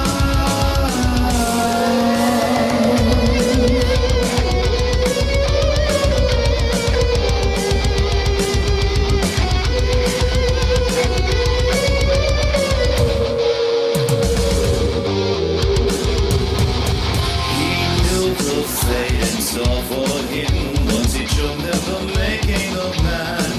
So he shed his cloak and shattered the mask to thwart their evil plan. With cosmic clay and flame of life, he vanished without a trace. For his mind wasn't trembled by guilt once the mask was removed from his face.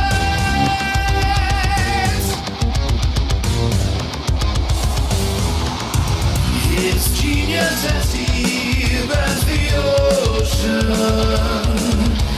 cunning as bright as the stars. A will to power awakened by those who pushed him too far. Hear the signal of my surrender, and see now my rising. But the genius of Prometheus, untrammeled by the bit and hardness of guilt, reawakened to the vigor of mastery, now gave thought to peerless cunning, dissimulation and deceit. Realms of thought and action once mastered by Gorthing, bending now their knees to a new master.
Agendas concealed and dissemble without fear.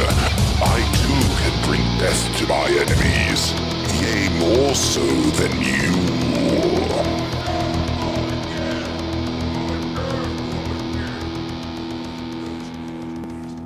Drowning in the argument, the anti-white says, what exactly is anti-white?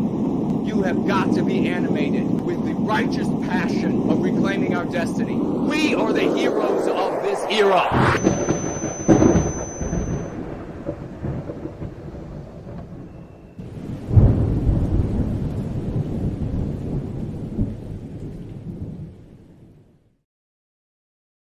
Machines malfunctioning on both sides of me, and yet we're still going free and taking back our destiny. I love it. I love that we're able to come together. I love that it's autumn. It's my favorite season of the year. It has a biological effect on me, and I will not tell you what that is. But you may guess at it, I suppose, but not in the live feed. Don't guess at it there. Nevertheless, let's jump through what we have left here. You're going to have to get your raucous emojis ready because it is epic beyond all hell. I cannot believe it. It really, truly does. It really, truly does underscore the reality that it is small groups of heroes that change the world. It's always been the case. It doesn't remain a small group, but it is a small group for a very long time because so many of the others, they don't get it. They don't understand it. And I understand that they don't understand it. But we are doing that. We are the agents of change. And it's magnificent to be able to be a part of this with you all. Let me jump right into some of the announcements. I want to share with you a new Masumi Rabbit meme that Naterific commissioned, and there it is. A big thank you to Naterific for commissioning this new meme. You can grab it right off of your screen as a screen capture. You can share it. I've also shared it on my different platforms as well. And a Masumi Rabbit for executing the artwork, the meme. And thank you both very much for your service to White Wellbeing. Well done, well done. And let's see. Oh, you know what I wanted to do? I don't have it in my... I had a lovely couple 3 or 4 years ago now send me a journal. They had a business. I don't know if the business is still in business or not. And I don't want to mention it because I'm actually not sure. I think they would want me to mention it, but I'm not sure. Maybe they can tell me.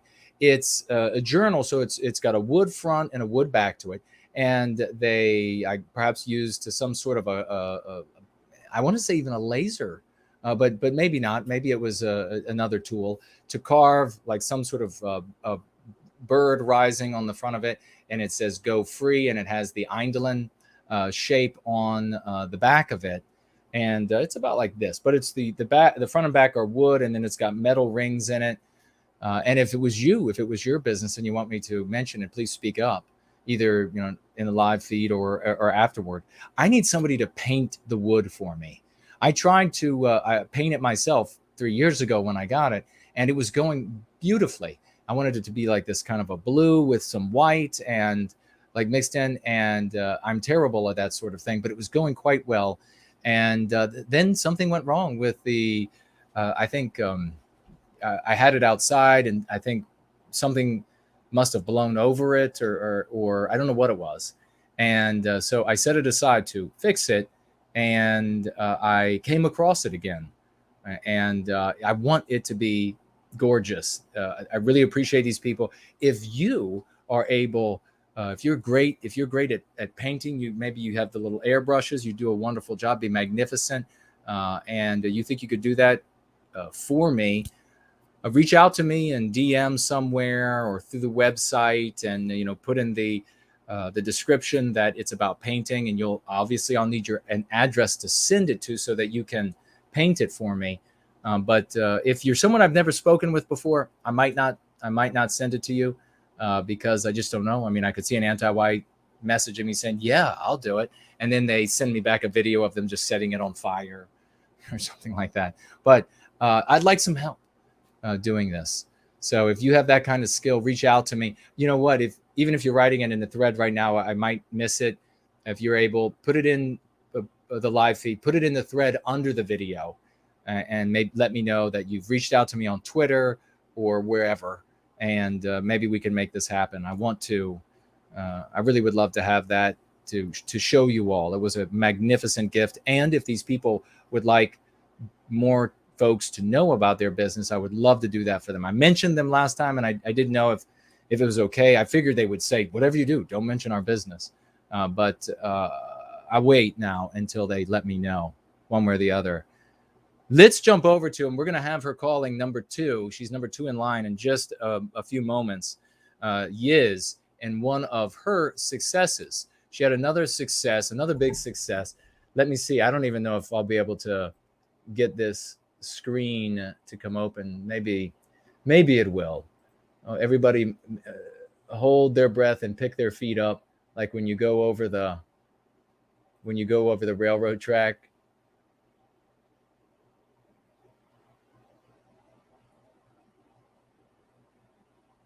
Okay. All right. So Yiz writes, get ready with your raucous emojis. We got so many victories. She writes, due to my streaming popularity, I have attracted many fans and friends who like what I'm about, largely due to my involvement with lighthearted comedic streams such as my Discordant Dragons show. This guy, Coca-Cola, is a buddy of mine who I advise to use the lexicon in creative, fun ways that encourage others to remember them. He surprised me tonight on Academic Agent's weekly variety show with this, and she made a little clip. I was so happy to see that what I am doing is working, and that I had to throw together a little testimonial video to celebrate. That's what I'll show you all in a moment. I feel like we are having great successes across the board right now, and I pray that I live to see the seeds we are planting grow into a beautiful forest. God bless you, sister. That is so. She writes here, P.S. Academic Agent is known to PA and rub shoulders with larger content creators of the UK like Carl Benjamin, Sargon of Akkad. So I think any lexicon success on this creator's channel will do a great deal for White Wellbeing. And I'm going to point out right now to everybody, do not think about the recapture of our destiny. Well, first of all, the recapture of our destiny takes place in yourself. There are many places within yourself that you recapture your and our destiny. And it takes recapturing of our destinies with our family, and then it can be our community. This is where, what does it mean? It means that we are putting an end to anti-whiteism in ourselves and in the world around us. The recapture of our destiny, do not think of it as like this. Remember how I've talked before about the brain being wont to this error of seeing the present as a permanent forever.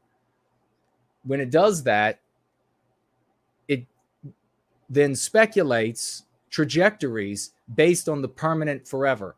So that you end up thinking, well, the change that will have to take place in this permanent forever will be slow, and so it'll be you'll hear people say 300 years from now, 500 years from now, 150 years from now.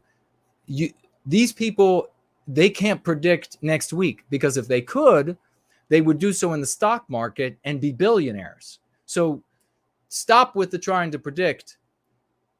Human ingenuity cannot be predicted. Context shifts, we've seen them even as we've been a community, as I've been talking about this for so long, given many speeches about contextual shifts that we could create. We're creating one, are we not? By getting people, even the anti-whites, using our concepts that end up framing us as the moral actors and them as the immoral actors. The more of us that do this, the more of us that make this happen, we are creating a societal context shift. Remember I said, if we put our shoulders into it, we can make it happen. But they can happen outside of us as well, obviously. Things like plagues, things like war, things like economic booms and busts. We can make use of these things. And if you like sci-fi, you can think about it in these terms, that they effectively can act as a wormhole from where we are at that moment to someplace that we would like to be. We can very quickly change the environment based on a context shift that we are ready to take advantage of, to overcome the new obstacles and to take advantage of the opportunities. So it could very well be far sooner of an environment that you'll be happy with than you could ever imagine. But we've got to do the work now. We've got to lay the foundations. And you do so by doing things like Yiz has done right here. Coca-Cola says, I am fully Yiz-pilled on the JQ, which is the jab question.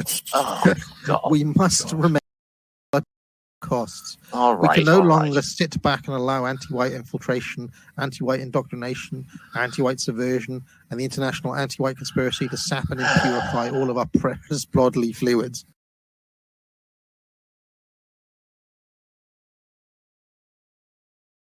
Big round of raucous emojis for Yiz the Eunuch, and another one of her successes in service to white well-being. She's getting a statue. There's no doubt about that. There's no doubt about it. She's getting a statue. That, of course, I had to little careful edits there because the ear is against the door, and there's also an eye against the door, believe it or not. And so, nonetheless, though, you all got the message. Yiz doing amazing work. Big round of raucous emojis. Thank you so much, dear sister. Let's keep moving along. We're going to jump into, and believe it or not, the synchronicity. This was not planned. It's just God is with us. When I have a long list of content creators who are in service to white well-being. And by the way, let me just quickly say, are you doing amazing things for white well-being? Are you out there getting it done? Are you out there putting the effort in, the work in, burning the midnight oil, whatever it might be for white well-being? Listen, I'm just a guy, and I'm full of foibles and flaws of various types, and I can only take in so much information in a day at a time. And you doing work out there and me not noticing it or me not mentioning it is not because I don't appreciate you. It's because I don't know. So please make it known to me. I want to celebrate you. I want to bring your work to the attention of the community. I want people to applaud you. I want you to be up on the stage when you do good deeds in service to white well-being. Or if you know somebody who's doing great work, quietly working away and making magnificent things happen, reach out to me and let me know. The great Fourneau reached out and let me know about folks. But please, make it known to me. You are absolutely never ignored for your service to white well-being, using the concepts, spreading the practice. We want to know who you are, not your name and social, your birth name and social security number, that sort of thing. We want to know whatever you want us to know about you and your nom de plume, nom de guerre, and what you are doing so that we can celebrate it. So just know that. And for all of those out there who are working, have been working, doing great things, I know that there are some that say, don't ever mention even my nom de guerre, and don't ever tell people anything that I'm doing. So for them and everybody who we haven't found out yet, please, let's get a raucous round of emojis. There are a lot of people who are hard at work and making this happen. Our world is changing because of their work and the work of those whom we do know who are active. I love every single one of you, and a big Promethean hails to every single one. Now, I said, I've got this long list, so I just choose the next one down of who to share. This week's just happens to be Yiz the Eunuch, who I wanted to share, a content producer who I wanted to share, and she is on still on YouTube, I believe. So it is quite simply Yiz the Eunuch. Yiz the Eunuch on YouTube. So I guess if you type that into the address bar on YouTube, her channel will come up. Please follow her. Please support her. If you see her talked about in another thread or what have you, please say, yeah, she's great. Very, very smart woman and doing wonderful things for Western kind. Now we're going to swivel over to the mailbag, and we have 2 pieces of mail, ladies and gentlemen. And we're going to get to them and a quick read, I think, and then to the phone calls. Maybe 2 quick reads and then to the phone calls, because we are already getting long in the tooth in this gathering, thanks to the computer malfunctions. This is from Stephen. And Stephen financially gifted $20 to White Wellbeing. God bless you, brother. You are magnificent. I always love going to my mailbox and seeing a letter from Stephen. He writes, your discussion with El Ronder was inspiring. A wonderful thought to have Go Free translated into German. Never tire, never slacken, never lose courage, and never lose faith. Keep up the good work. God bless you, Stephen. Thank you so very much. I extend the exact same thoughts back to you, brother. A true champion. It's not easy, folks, to write a letter almost every single week. And so we really appreciate it. And now, folks, I hope he's still with us. I saw him earlier in the live chat, we have an extraordinary letter. An extraordinary letter from Biospirit of the West. Do you have your raucous emojis ready? Male Feelings is with us. Do you have them? You have them ready? Coconut, JK160. You have your raucous Ursa Major. Hello and welcome. Can't really scroll through the. Oh, it's allowing me to do a little bit of scrolling now. What does with us? Do you have your raucous emojis ready? There's the great Raymond Van Buskirk is with us. You got your raucous emojis out, folks? Masumi Rabbit was with us. We were just celebrating you. Oh, I think you were here earlier. Bryce is with us. Let's see. Uh-oh, can't read that. I think that's another language. Or the screen leapt too soon and I'm getting dyslexic. Could happen. We have a letter from Biospirit of the West, ladies and gentlemen. Just went through my monthly. Okay, so let me skip through this. Let's see.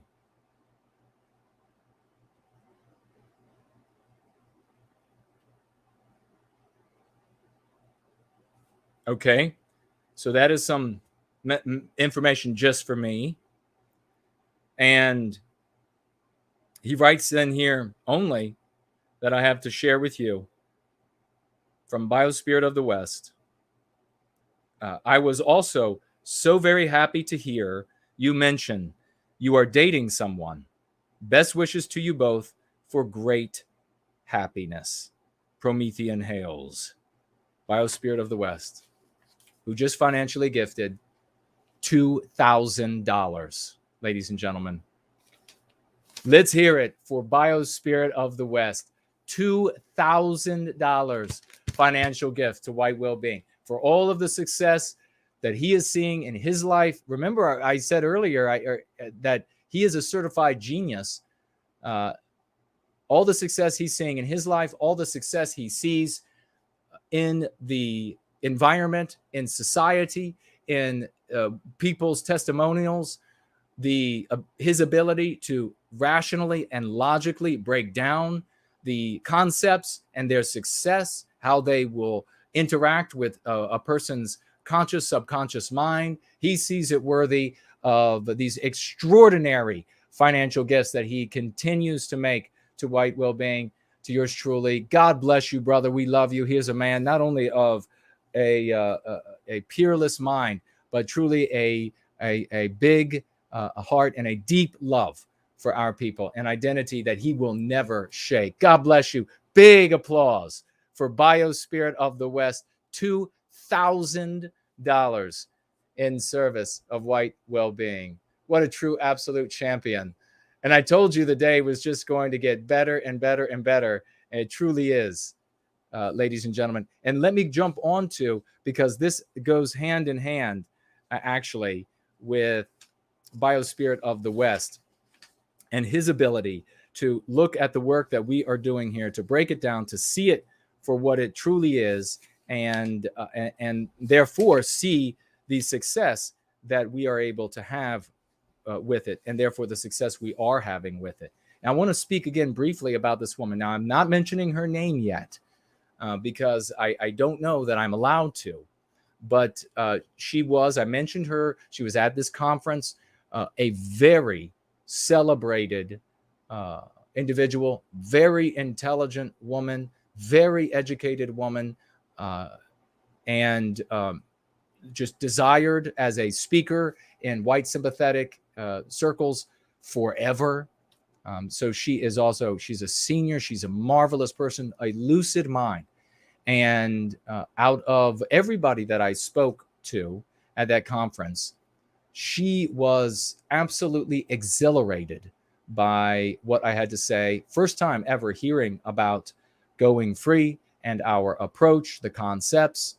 And I could see her getting excited. And I'd seen her over the years, never really got a chance to speak with her. I don't think we ever spoke one-on-one, because there's always a crowd of people around this little wonderful woman.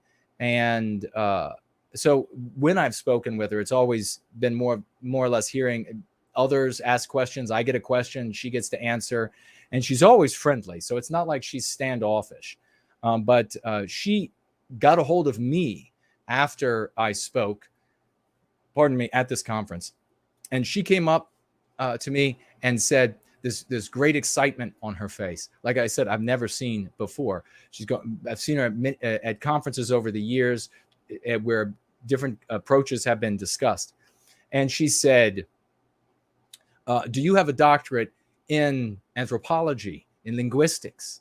Or you studied in these fields? And I said, not in those fields, but I am studied. It's lifelong for me. And she said, I can tell. And then she said, I have doctorate in, studied in, and I'm not going to say exactly because I don't want to kind of narrow, but suffice it to say that with her education and her years of study, she's able to say to me that this is how peoples are made. This is how they have always been made. What you are doing, Jason, will work because it is the way things have always worked. She was so excited.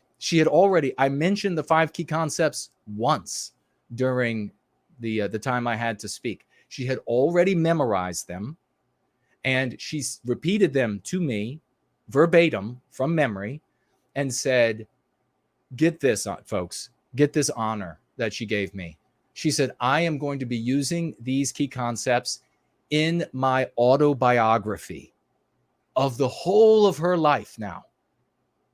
As I said, she's a senior citizen. She's on in some years, but still a lovely flower, still in full bloom. And she said, I am going to use these key concepts in my autobiography and anything else that is effective from your practice that you were talking about. And I said, I will get you a iteration 2 book before the day is over. And I got one to her as soon as possible. And she then, as I said, I briefly mentioned this, but I want everybody to hear. She then wrote officials, people in charge of this conference, an email, and then this email was passed on to me, and I will share briefly with you what she wrote to them. This is the day after. She says to these members, she's writing to these gentlemen. She writes, "You all deserve a big thank you for hosting and organizing another great weekend. Comments I found especially relevant were the reminder to," and then I'm not going to give anything away there, and also comments by Jason K. Regarding Jason, I was walking this morning. Now, mind you, this is her comments on the totality of 3 days. And she said, she has a sentence at the beginning. I found it good and important for the reminder. And then now it's all about going free. Regarding Jason, I was walking this morning with a retired constitutional law attorney. So this guy practices in front of the Supreme Court. He asked what I was doing in the city name. And I said, quote, I was with some longtime friends who object to the anti-white narrative that is so pervasive in our universities and schools, close quote. He completely agreed. I think that I might have gotten blowback if I'd used any other terms. I'd like to thank Jason for his book that he gave me and also tell him this story. And then one of the guys she names in the email, if you could, let me have Jay's email address. I would very much appreciate it. Good luck and au revoir.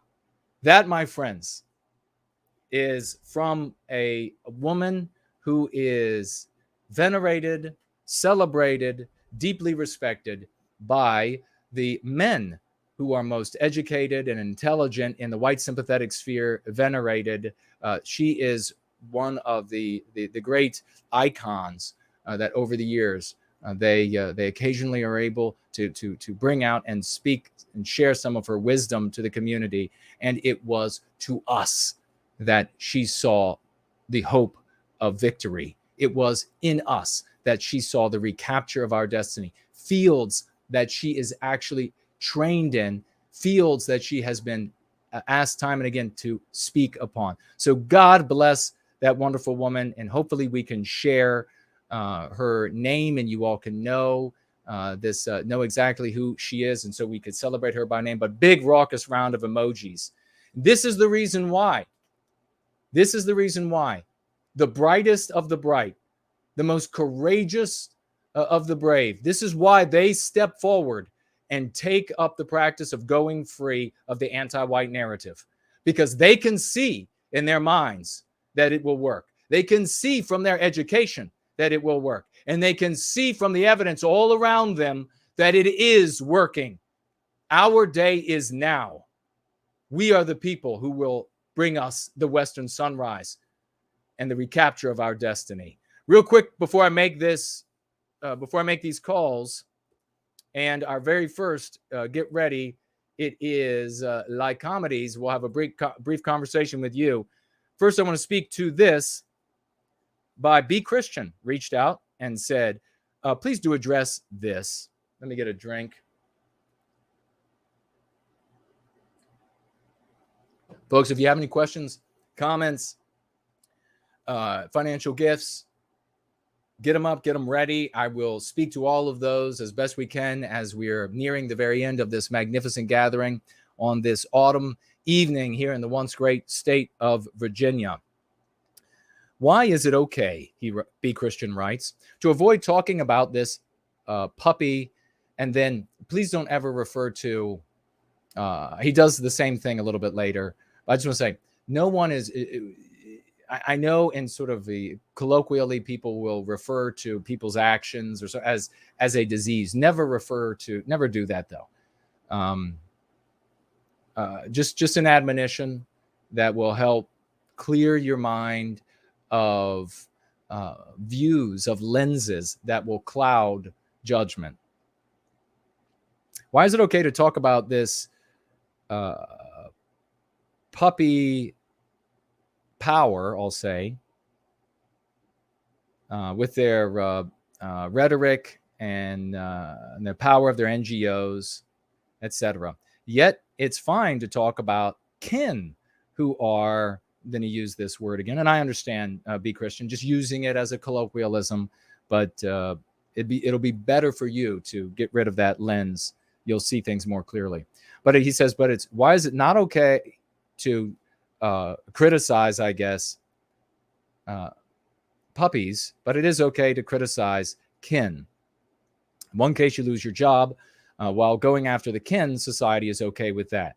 I keep saying to people, how much do we kneel? How much do we keep truth down to appease the mobs? How long will our appeasement last is the bigger question. I appreciate you addressing this, Jason. Well, I thank you very much, Be Christian, for the civility in your question, your disagreement. And I will always, I have a long reputation of when people are civil, of being able to have a very civil conversation with them, even when it's intense disagreement. And so civility will always be met, and respect will always be met by civility and respect from me. Now, right here, back to him, I had some notes. I write, we shame everyone for being anti-white, all immutable characteristics. Shaming Westman for being anti-white is more likely to engender guilt and therefore a united defense from us. But do not shame them for being white and anti-white. Just shame them for being anti-white. So, Be Christian, you could have been one of those people that when I was talking about shaming everybody who is anti-white, you thought that I was specifically targeting white anti-whites by me saying that there would be more resonance with them. Or perhaps I walked a little closer in my steps to a misspeaking my position. And if that's so, then I was in error. But truly, we don't focus on any group of people, whether it be white or any non-white group. The individual decides whether he or she is going to be white positive or white sympathetic or what have you, neutral. They don't want to. They just want to go out and be a producer and consumer in the world, or anti-white. We recognize that decision. We shame them if they're anti-white for being anti-white. Now, as I say, shaming white anti-whites for being anti-white, not for being white, in their, what you might refer to, as I said earlier, like as a treason to race or something of this nature, it's more likely to have resonance with them. And if there are more, and it's because of our proclivity to adopt guilt, to feel guilt, and if there are more of us who are coming away from being anti-white, we will present more of a united defense against anti-whiteism. So that's why it's far more important. So I go on here. You asked, how much do we kneel? We are not kneeling. We are changing the world. You asked, how much do we keep truth down to appease mobs? That question contains two erroneous premises. The first is that we are concealing truth, which we are not. The problem is anti-whiteism. The second erroneous premise is that if people are told what we are calling, or what you are calling truth, there will be a God of the gaps moment, and then everything will be better. Wrong. So that's an erroneous premise. And I've had this discussion with many people in the white sympathetic sphere, even with Jared Taylor many, many years ago. What happens once everybody knows the data? Well, I don't know, he said. He doesn't know what comes next. That's God of the gaps. That's not planning. First of all, God of the gaps is not a plan. Secondly, all the most powerful people already know what you are calling truth. Moreover, every audience you get has been pre-programmed with MPs to immediately see you as the antagonist, the immoral monster in the anti-white narrative, the moment you start talking about what you are calling truth. Be Christian. So keep that in mind.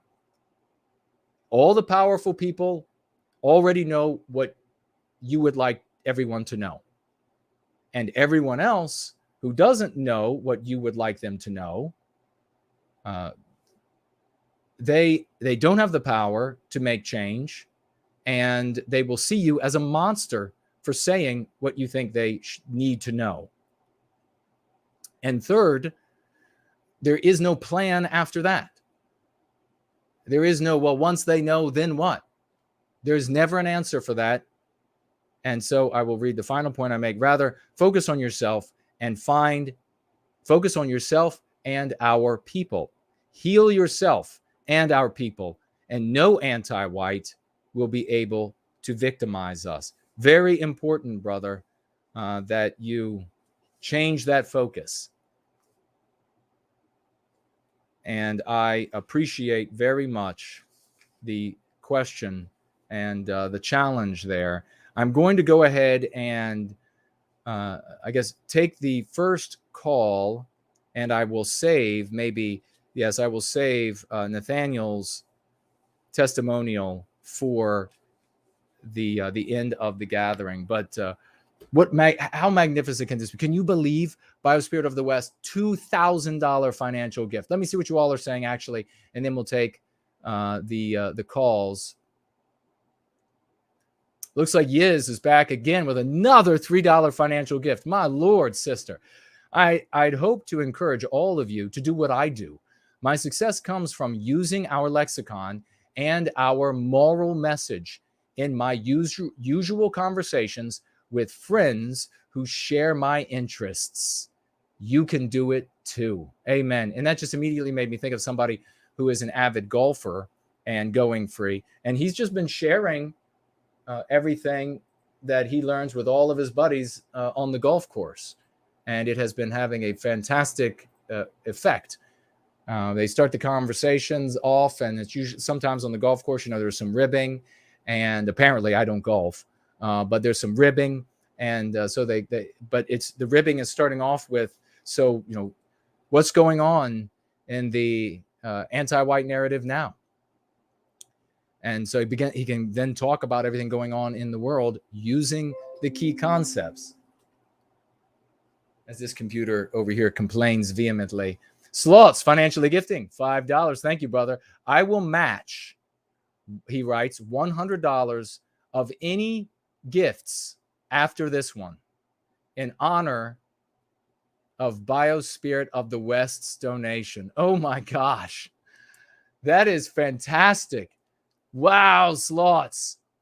An epic champion in service to white well-being, if there has ever been one, has a $5 financial gift on Entropy. He writes, I will match $100 of any gifts after this one in honor of Biospirit of the West's donation. Thank you so very much for that. Thank you for honoring that great champion in service to white well-being, Sloths. Thank you for being a champion yourself and having such sterling character. And I'll have a quick look at the question widget.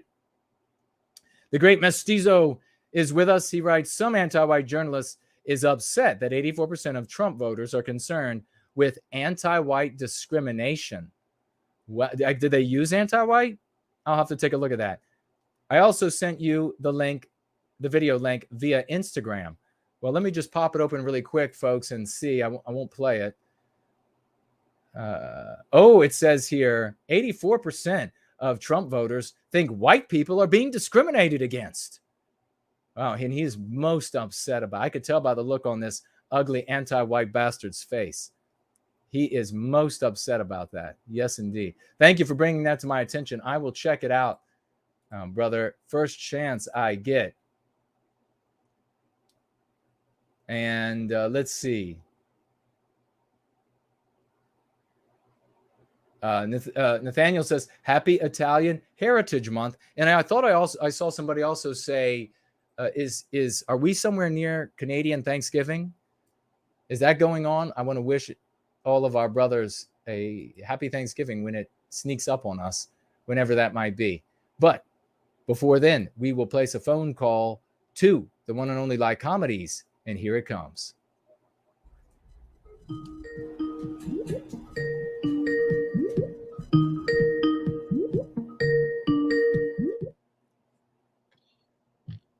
Hello, can you hear me? I sure can, brother. How are you doing? I'm doing great. Fantastic. Great to hear your voice. First time talking to you on the phone. Yes. Thank you, Jason, for your dedication to white well-being. Thank you, brother. And I extend my thanks and appreciation to all the champions who do good things for Western kind. Thank you, brother. You are a true champion. And displaying your great character right as you get started, first time calling. What do you want to talk about tonight, brother? I have translated the 5 key concepts to Norwegian, so I can quickly go through those. That is fantastic. 5 key concepts, folks, translated to Norwegian. Please, sir, the floor is yours. Antiwhiteisme, det anti-hvite narrativet, vestfolket, hvitsletting. Okay, let's take them one at a time now. Anti-white. Yes, that's just anti-hvite. All right, translated to Norwegian, folks. Anti-hvite. I can even say that one. Anti-whiteism. Antiwhiteisme.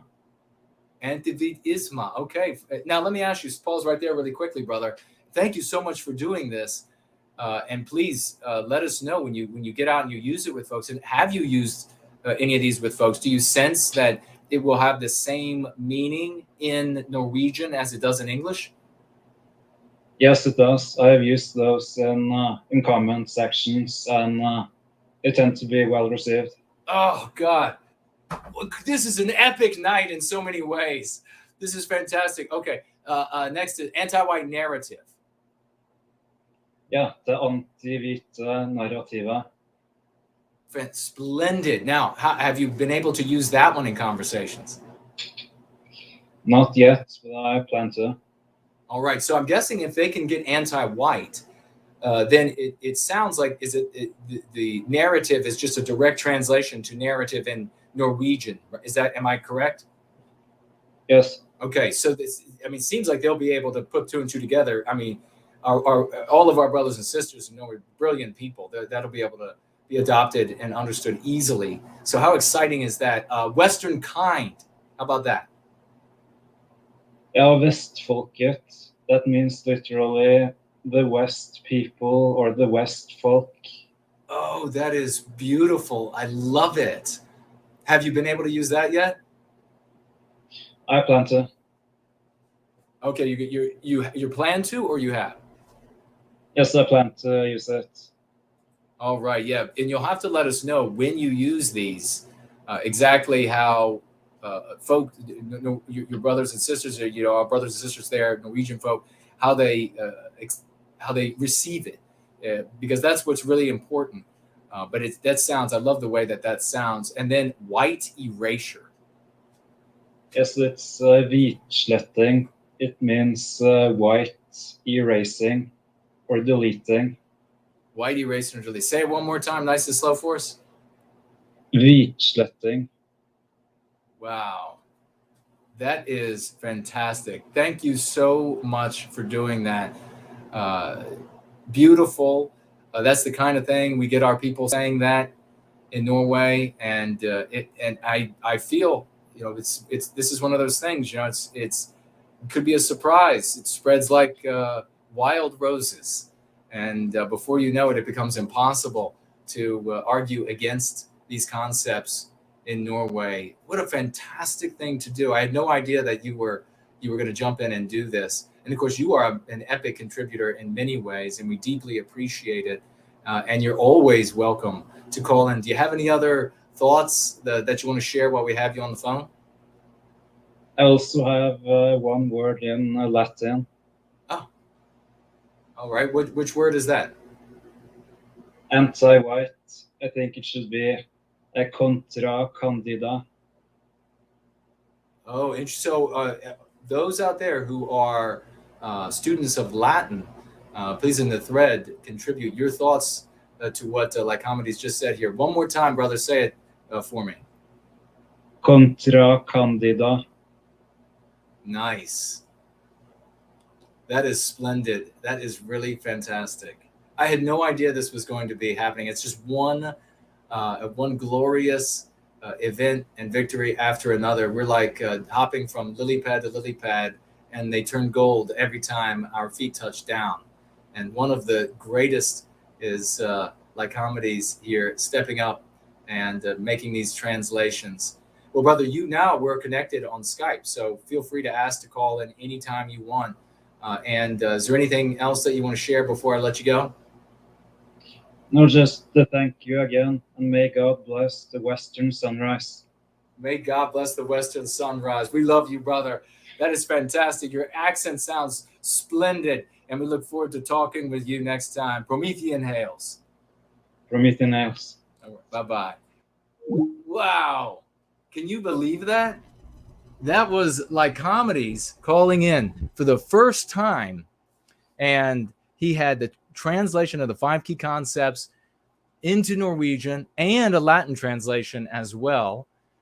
And just great to hear his voice. It's always a joy to make connections like this. These are genuine friendships. And when you speak to somebody for the first time and when you see them for the first time, there's no awkwardness. Coming to know somebody online is just like coming to know them in person.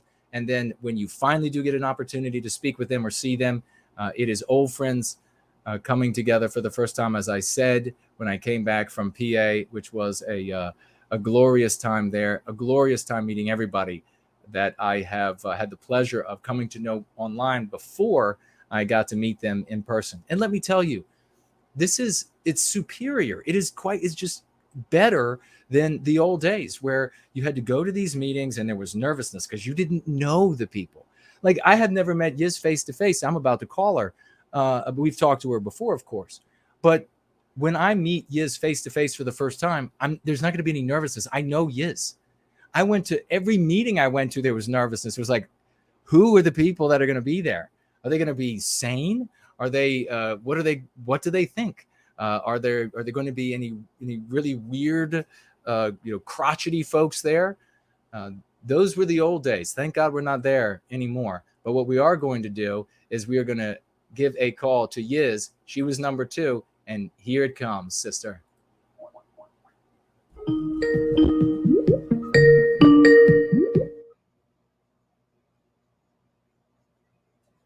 Hello. How are you doing? I can hear you loud and clear. Hello. Yeah, can you hear me? Hello. Uh-oh.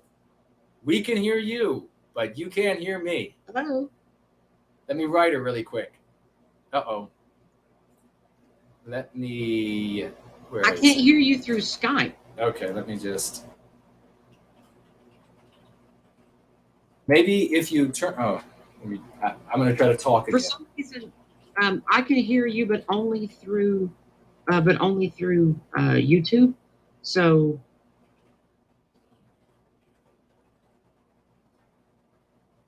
I just told her that maybe Skype and YouTube are competing, so if she turns off YouTube, maybe she'll be able to hear. I'm fixing it. Just give me a moment. Okay, she's fixing it. I'm in settings right now. I know how to fix this. All right, she's fixing it. She says she knows how to do it. Of course she does. She is a champion. I will take a quick look. You'll have to call back because I have to restart. We can do that very easily. We'll give her a second to do that, and I will read that we have a financial gift here. Yiz the Eunuch, $10 financial gift. I will put a sawbuck down on Sloth's pledge. Magnificent. Coming in to honor Biospirit of the West, who gave a magnificent testimonial. As I said, certified genius, financially gifting $2,000 to White Wellbeing. God bless everybody. Thank you, Yiz, for that. And then you have Sakis, the great Sakis, coming in with $5 financial gift. Thank you so much, Sakis, another great champ. Financial gift in the name of the vile anti-white leader of the anti-white NDP party of Canada. Well, a Mr. Jagmeet Singh. Mr. Jagmeet Singh. So Sakis is financially gifting in the name of this vile anti-white. And I hope that he finds out about it. All right, here we go. We're going to be calling Yiz back. Thank you both so very much. And a big thank you to Sloths again for putting up that $100.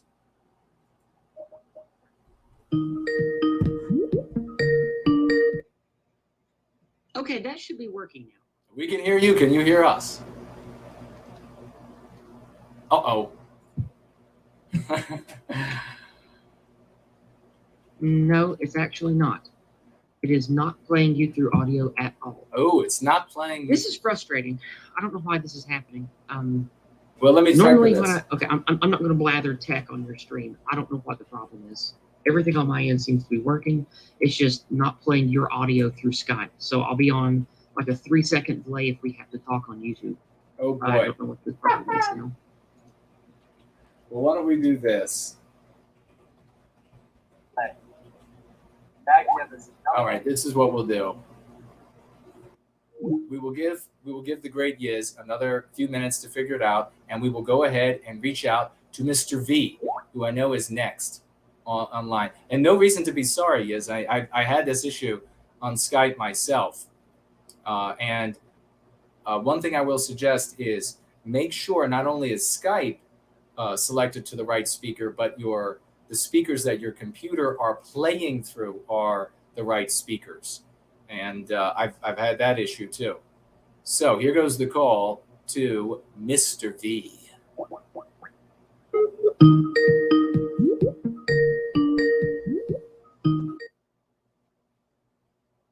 Hey, brother. There he is. How are you doing? I'm doing excellent. It was great to receive your message today. I sent the long text I think on Monday. Yeah. So it was and in the meanwhile I've been thinking about it a lot, thinking about a Going Free Club, etc. So it was great to hear from you that you think we're on the same page about that.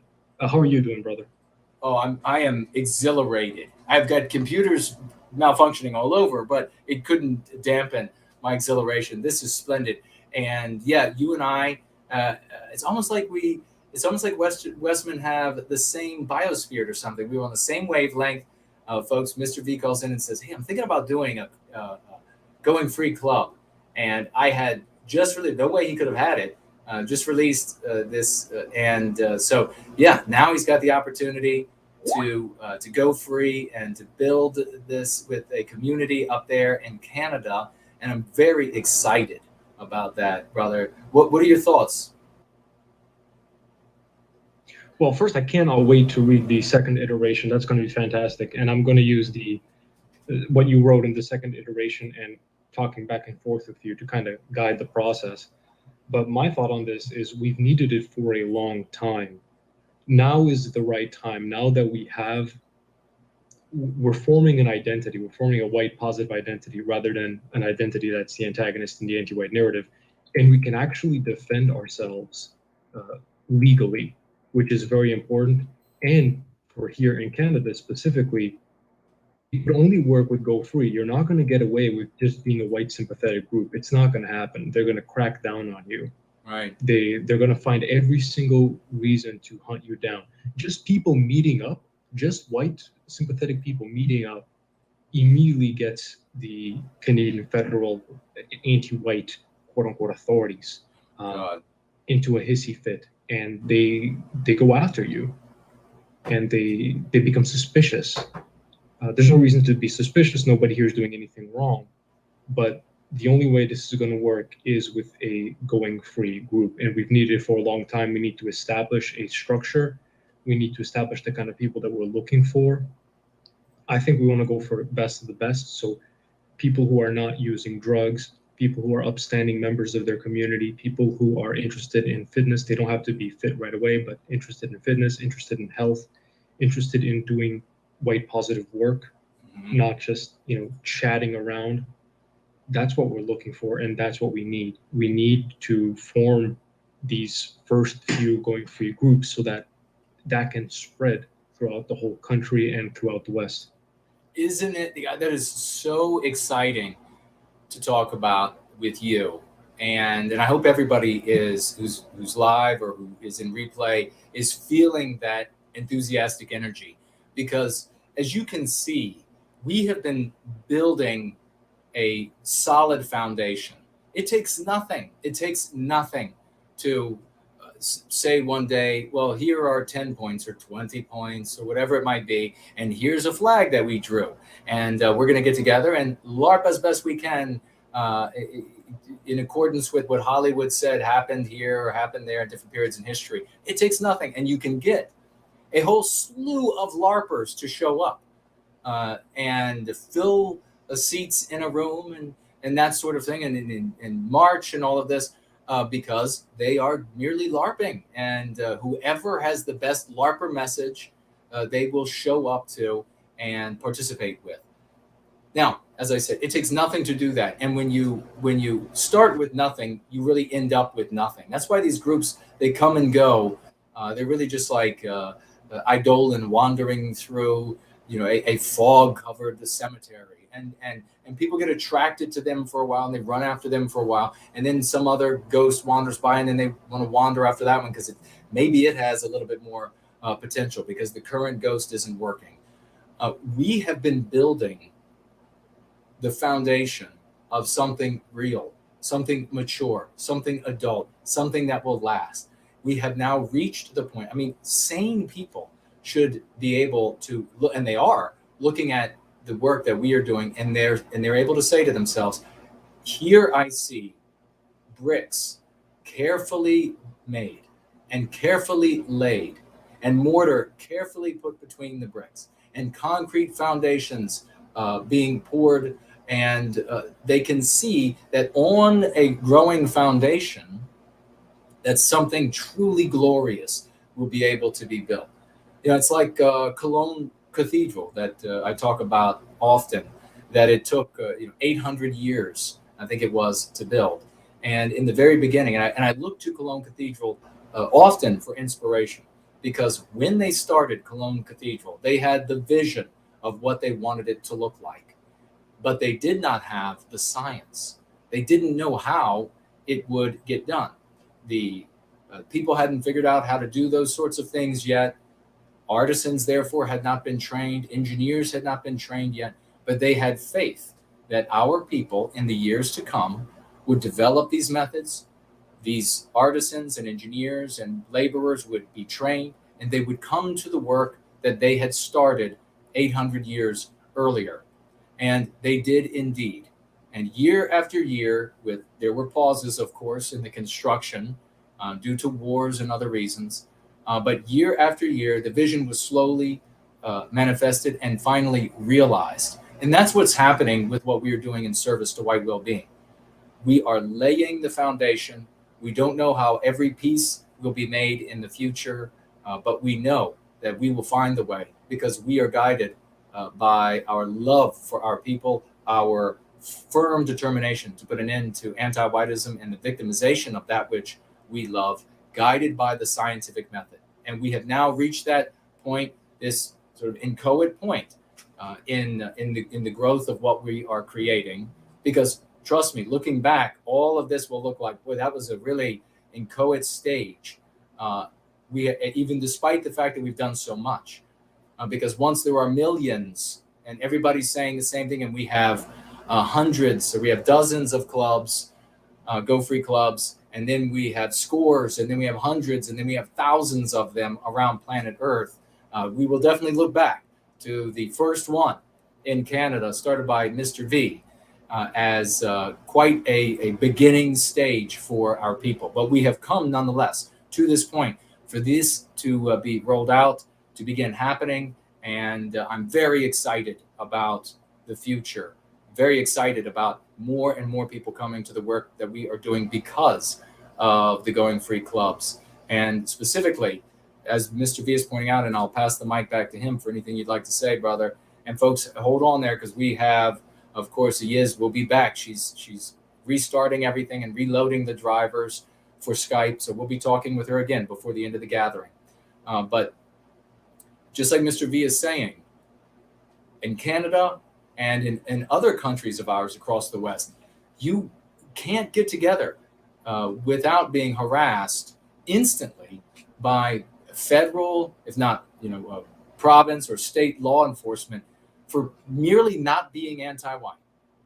And so this is going to be the way that we can love ourselves and defend ourselves. And it is a way that will attract our brothers and sisters in these countries, and this will grow. Mr. V, mic is yours. You're spot on, brother. If we did not have an identity, it would be totally chaotic. That's why the white sympathetic sphere is so chaotic. They don't agree on anything except puppies and being white sympathetic. That's what they agree on. But they don't have a method of defense. They don't have a way of behavior. They don't have a shared identity that tells them this is how we think, this is how we feel about service to white well-being, and this is how we act. With Going Free, a lot of the work is already done there. We already have that. We think of ourselves as Prometheans. So this is for people who want to do white positive work. And this is and Going Free does a lot of the vetting work, and it's going to inform how I proceed with the vetting, because I'm not going to be doing vetting like white sympathetic communities do vetting. The way they do vetting allows for bad actors to get in because they're focused on being antagonists in the anti-white narrative. Yep. Allowing anti-whites in the federal government and anti-whites in other groups to get through because they're focusing on what they are not, what they don't like, instead of what they love. Here's a trick for vetting. An anti-white can pretend to dislike puppies or hate this or hate that, but guess what an anti-white can't do? He cannot pretend. He can't even pretend to love our people.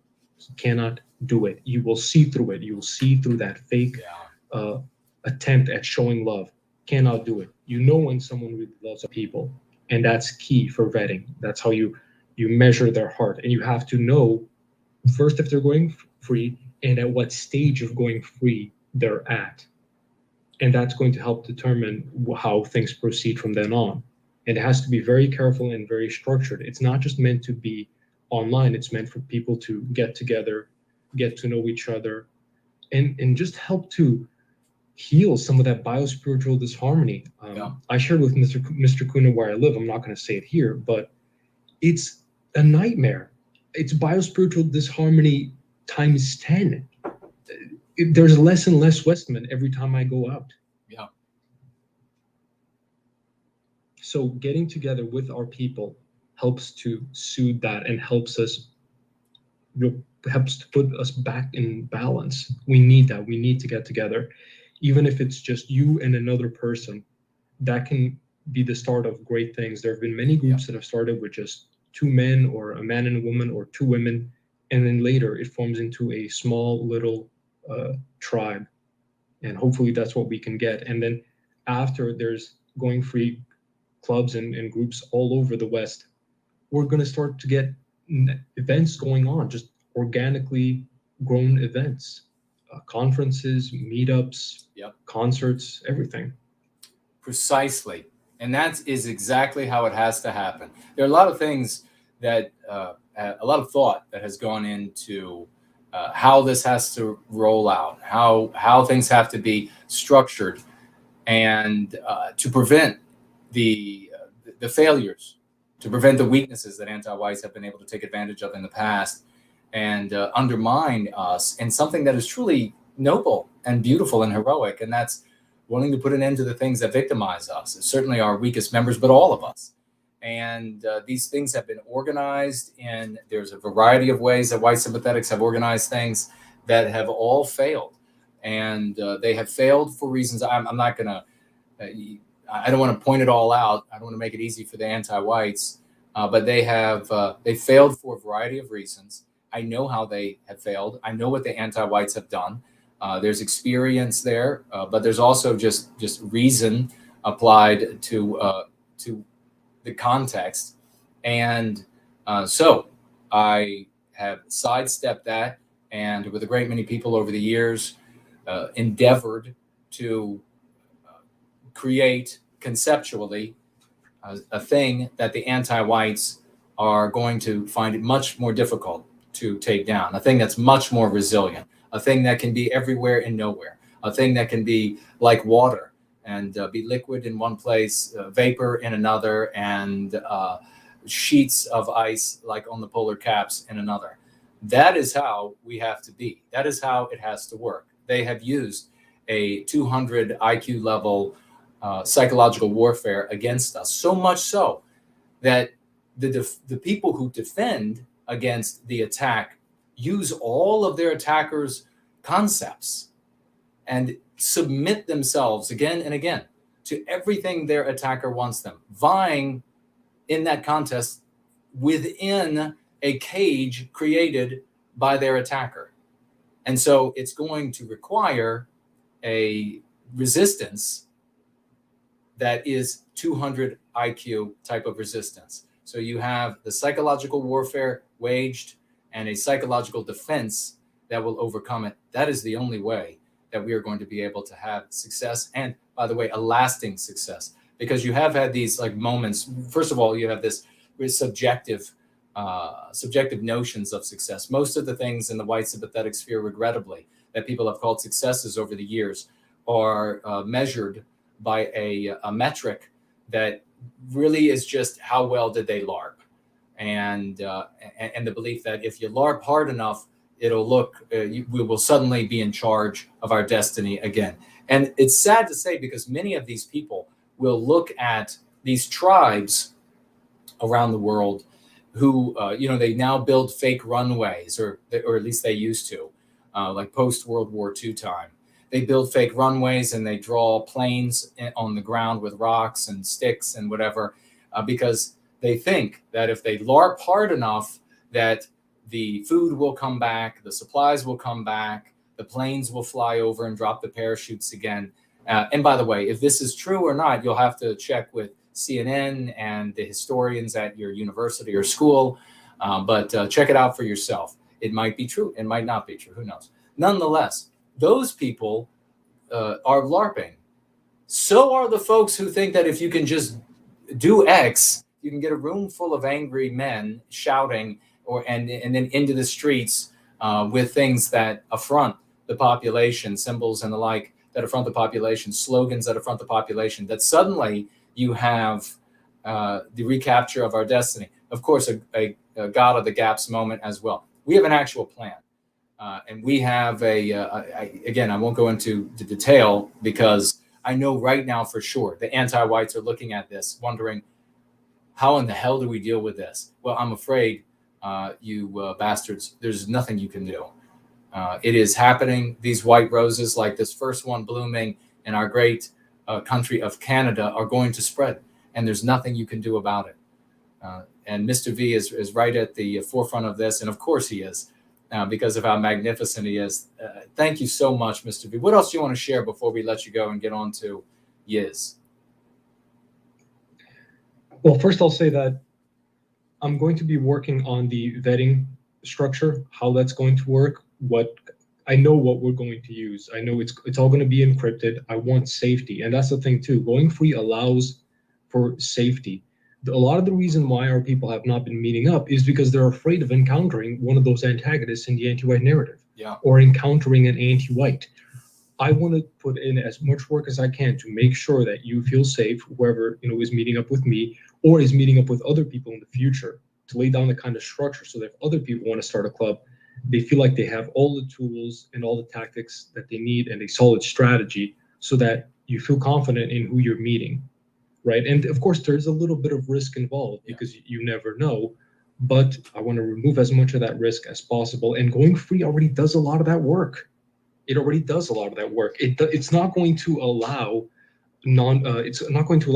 anti-whites to remain among us for very long. So let's say if there was an anti-white infiltrator, he's not going to be going with us doing white positive things. He's going to be pushing us to do anti-white things, at which moment we're going to say bye-bye. Precisely. It's not possible. Yeah. I can't imagine an anti-white coming with us and distributing no white guilt business cards or no white guilt posters, or going to parents if we see a parent on the street and initiating a conversation with them. Not going to happen. No, you're absolutely right. They want to show up with white sympathetic groups that are the antagonists in the anti-white narrative, and then encourage more antagonistic behaviors, more villainy behaviors, because they know how deleterious it is for the objective, which is to put an end to the victimization of Western kind. Yeah, you're right. To get out there and love our people and spread this message of love, hope, and redemption that is open to everyone of all immutable characteristics. They're absolutely not going to want to do that because it absolutely works. It's not playing the villain in their story. And Mr. V is right, folks. I mean, yes, the anti-whites are going to be doing what anti-whites do. So there's always going to be a threat. But this is greatly diminished compared to these other environments where you will certainly see, and a lot of these groups out there, I'm not going to name any groups, but they suddenly have money. They suddenly have the ability to draw up crowds online. And that is the kind of thing that feels a lot like the 80s and the 90s in the United States, and I think the UK as well, where the government and anti-white organizations, and we can just refer to them as like NGOs, they were getting involved. They wanted to really ruin reputations and destroy the natural backlash. Against our victimization, I want people to realize that there have been wonderful white folk around the world who have been getting upset, getting sick and tired of the victimization, and wanting to do something. And they go out there, God bless them, many of them with this like Mayberry mindset, gullible as can be, believing that people will be fair as long as they're fair with them, and this sort of nonsense, these functionally comatose folks. And they have tried. And where they begin achieving any real success, where their message is not one that undermines their objective. And how weird is it that so often you see messaging and endeavors that undermine the stated objective? Happens all the time, though, because it is a high IQ game, the jungle, and surviving in the jungle. And that's really what is taking place here. This isn't the nursery room that we create in Western civilization, where there are rules and order and norms and fairness. We create that beyond us, and we've forgotten. We've been born into it. We've forgotten that the real world is a jungle, and it is survival of, the phrase, of course, is survival of the fittest.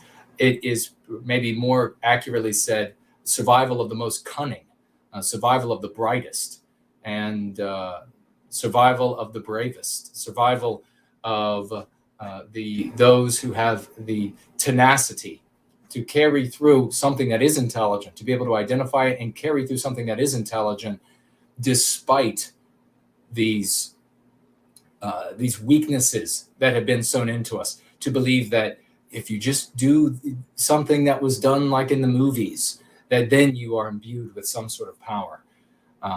We have to stick with this, what works, and march forward proudly. And we will continue to see the successes occurring all around us. Think about this, and then I'll toss the mic back to Mr. V for his final thought. But think about this, folks. We take these groups that have been formed in white sympathetic spheres, and they have tried to bring whatever it is, their villainy, their exterior, at least the villainy, and maybe for some of them on the inside as well. But at minimum, wanting to put an end to the victimization. That's the only similarity, if there is one, between what and who we are and what a lot of these other folks are. And they get to a point where they see, well, we're not having a great deal of results. We have marched in the streets X number of times. We have held X number of rallies. We have had X number of interviews with the media, and it's always turning out bad. So what do we do now? This is the exact same thing. It's a follow the dominoes. It's like a dotted line game. Instructions of the 1.1, 3 happens every time. And then they say, well, we should try to do? We should try to infiltrate some group that actually has power, some group that actually can do things. And that's the beginning for many of them. Oh, they also have these weird, a beginning of the end is where they have these weird associations where they will become like two weak groups will work together occasionally as though two crippled people are stronger by locking arms against our victimizer. They're not. And so you can see these as like the signs, the death throes that the end is near. And of course, they can't get into any of these organizations. They never have taken over any organization like the Republican Party say. What happens with us, though, when we are infusing a language that empowers those who want to put an end to that victimization? Folks, by osmosis, we take over these organizations.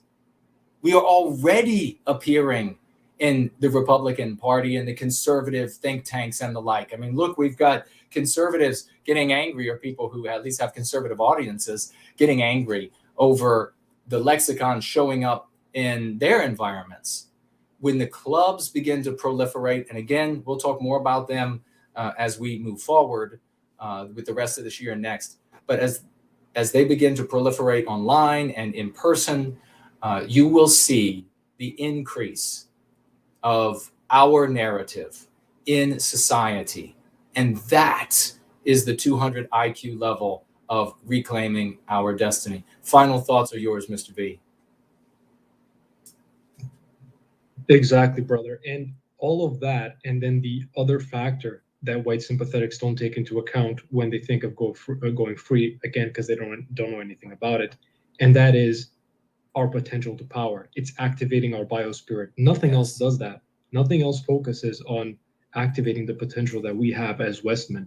No other group is doing that. No other approach is doing that, activating our potential. It's in fact regressing our people by having them LARP as characters from the past. Yeah. It's reducing, as you talked about, survival of the fittest or survival of the brightest, survival of the most adaptable. Yeah. It's destroying your adaptation ability. Yes. If you are LARPing as a character from the past.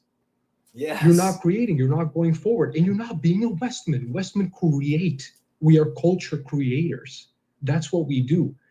And how embarrassing if I was the ghost of one of those men from the past that is so revered, how disgusting and embarrassing to see people act like copycats. Go do something new. Go be your own man. Go create your own thing. God, do it. Like, why do you have to be such a copycat? It's such a loser thing to do. So let's go forward. Let's create something new. something that actually works. And yeah, brother, I'll be in contact with you. I'm really excited to get to work on this, build a really solid structure. I'll be giving out an email that people can contact me in, and then from there, they enter into contact with me, and I get into the vetting process with them. And this can be from anyone in Canada. I'm not going to share what province I'm in, but if you and I are not in the same province, we will figure it out, and we will find a way to get you vetted. Again, the conclusion of the vetting will be meeting in person, either at minimum, I would say twice.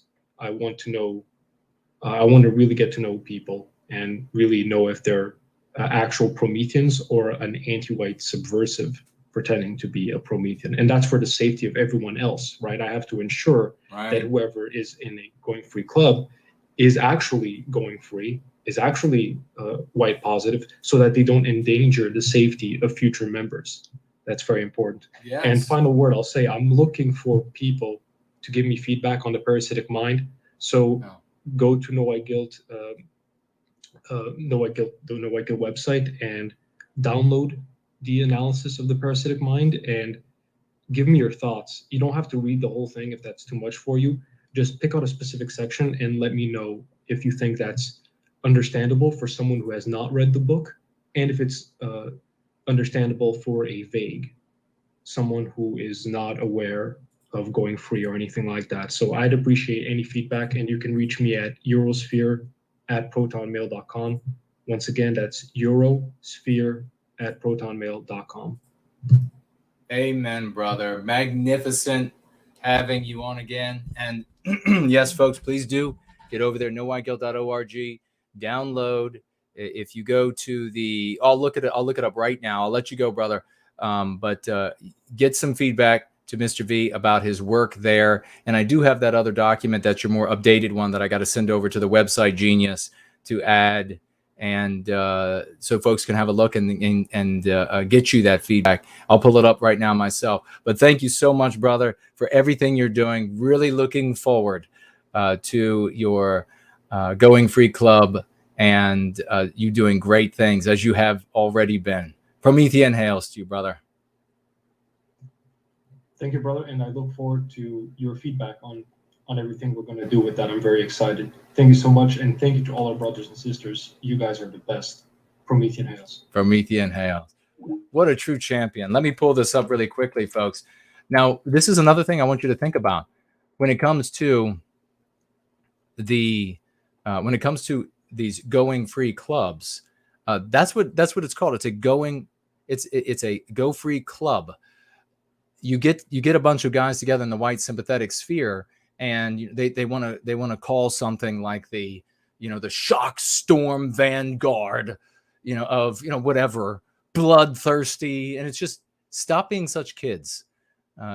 When our brothers and sisters out there hear about what you're doing, you want them to hear that you have a club that is for practicing the go free practice.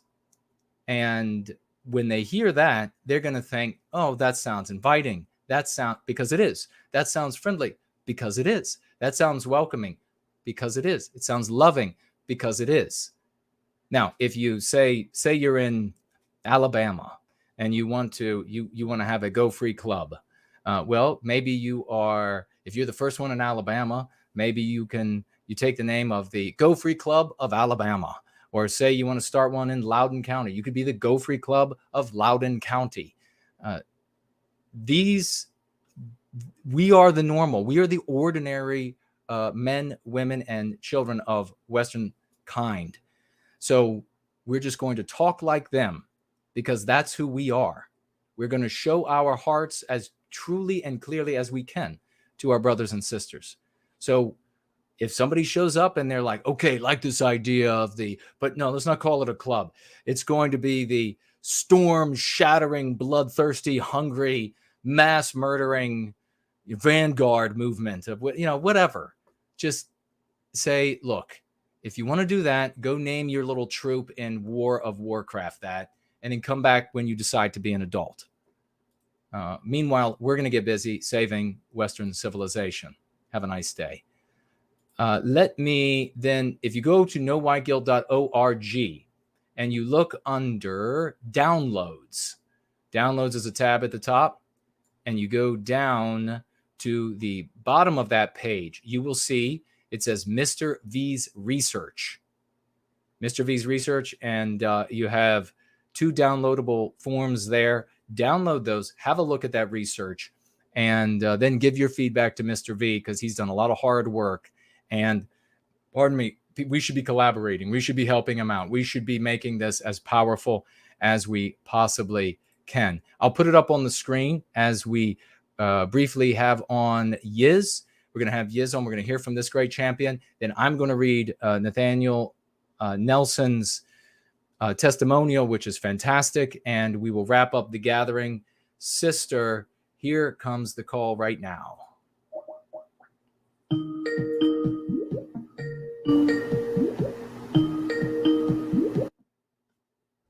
Okay, I should be able to hear you now. Can you hear me now? Yes. Okay. The problem was I hadn't used Skype since the last time we talked, and when Oh, wow.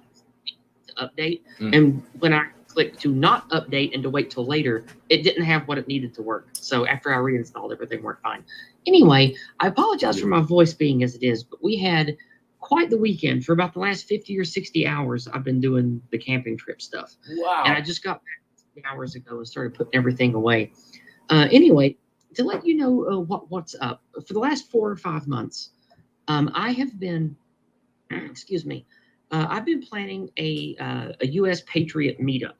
And for those of you that know my activism from last year, I got involved with the MAGA movement. I got involved with America First people, and I met some people that aren't really part of either of those. They're just related American activists. One of them is a pretty big guy in this cluster called Don the Pleb, P-L-E-B, short for plebeian, you know, like plebs, the people or whatever.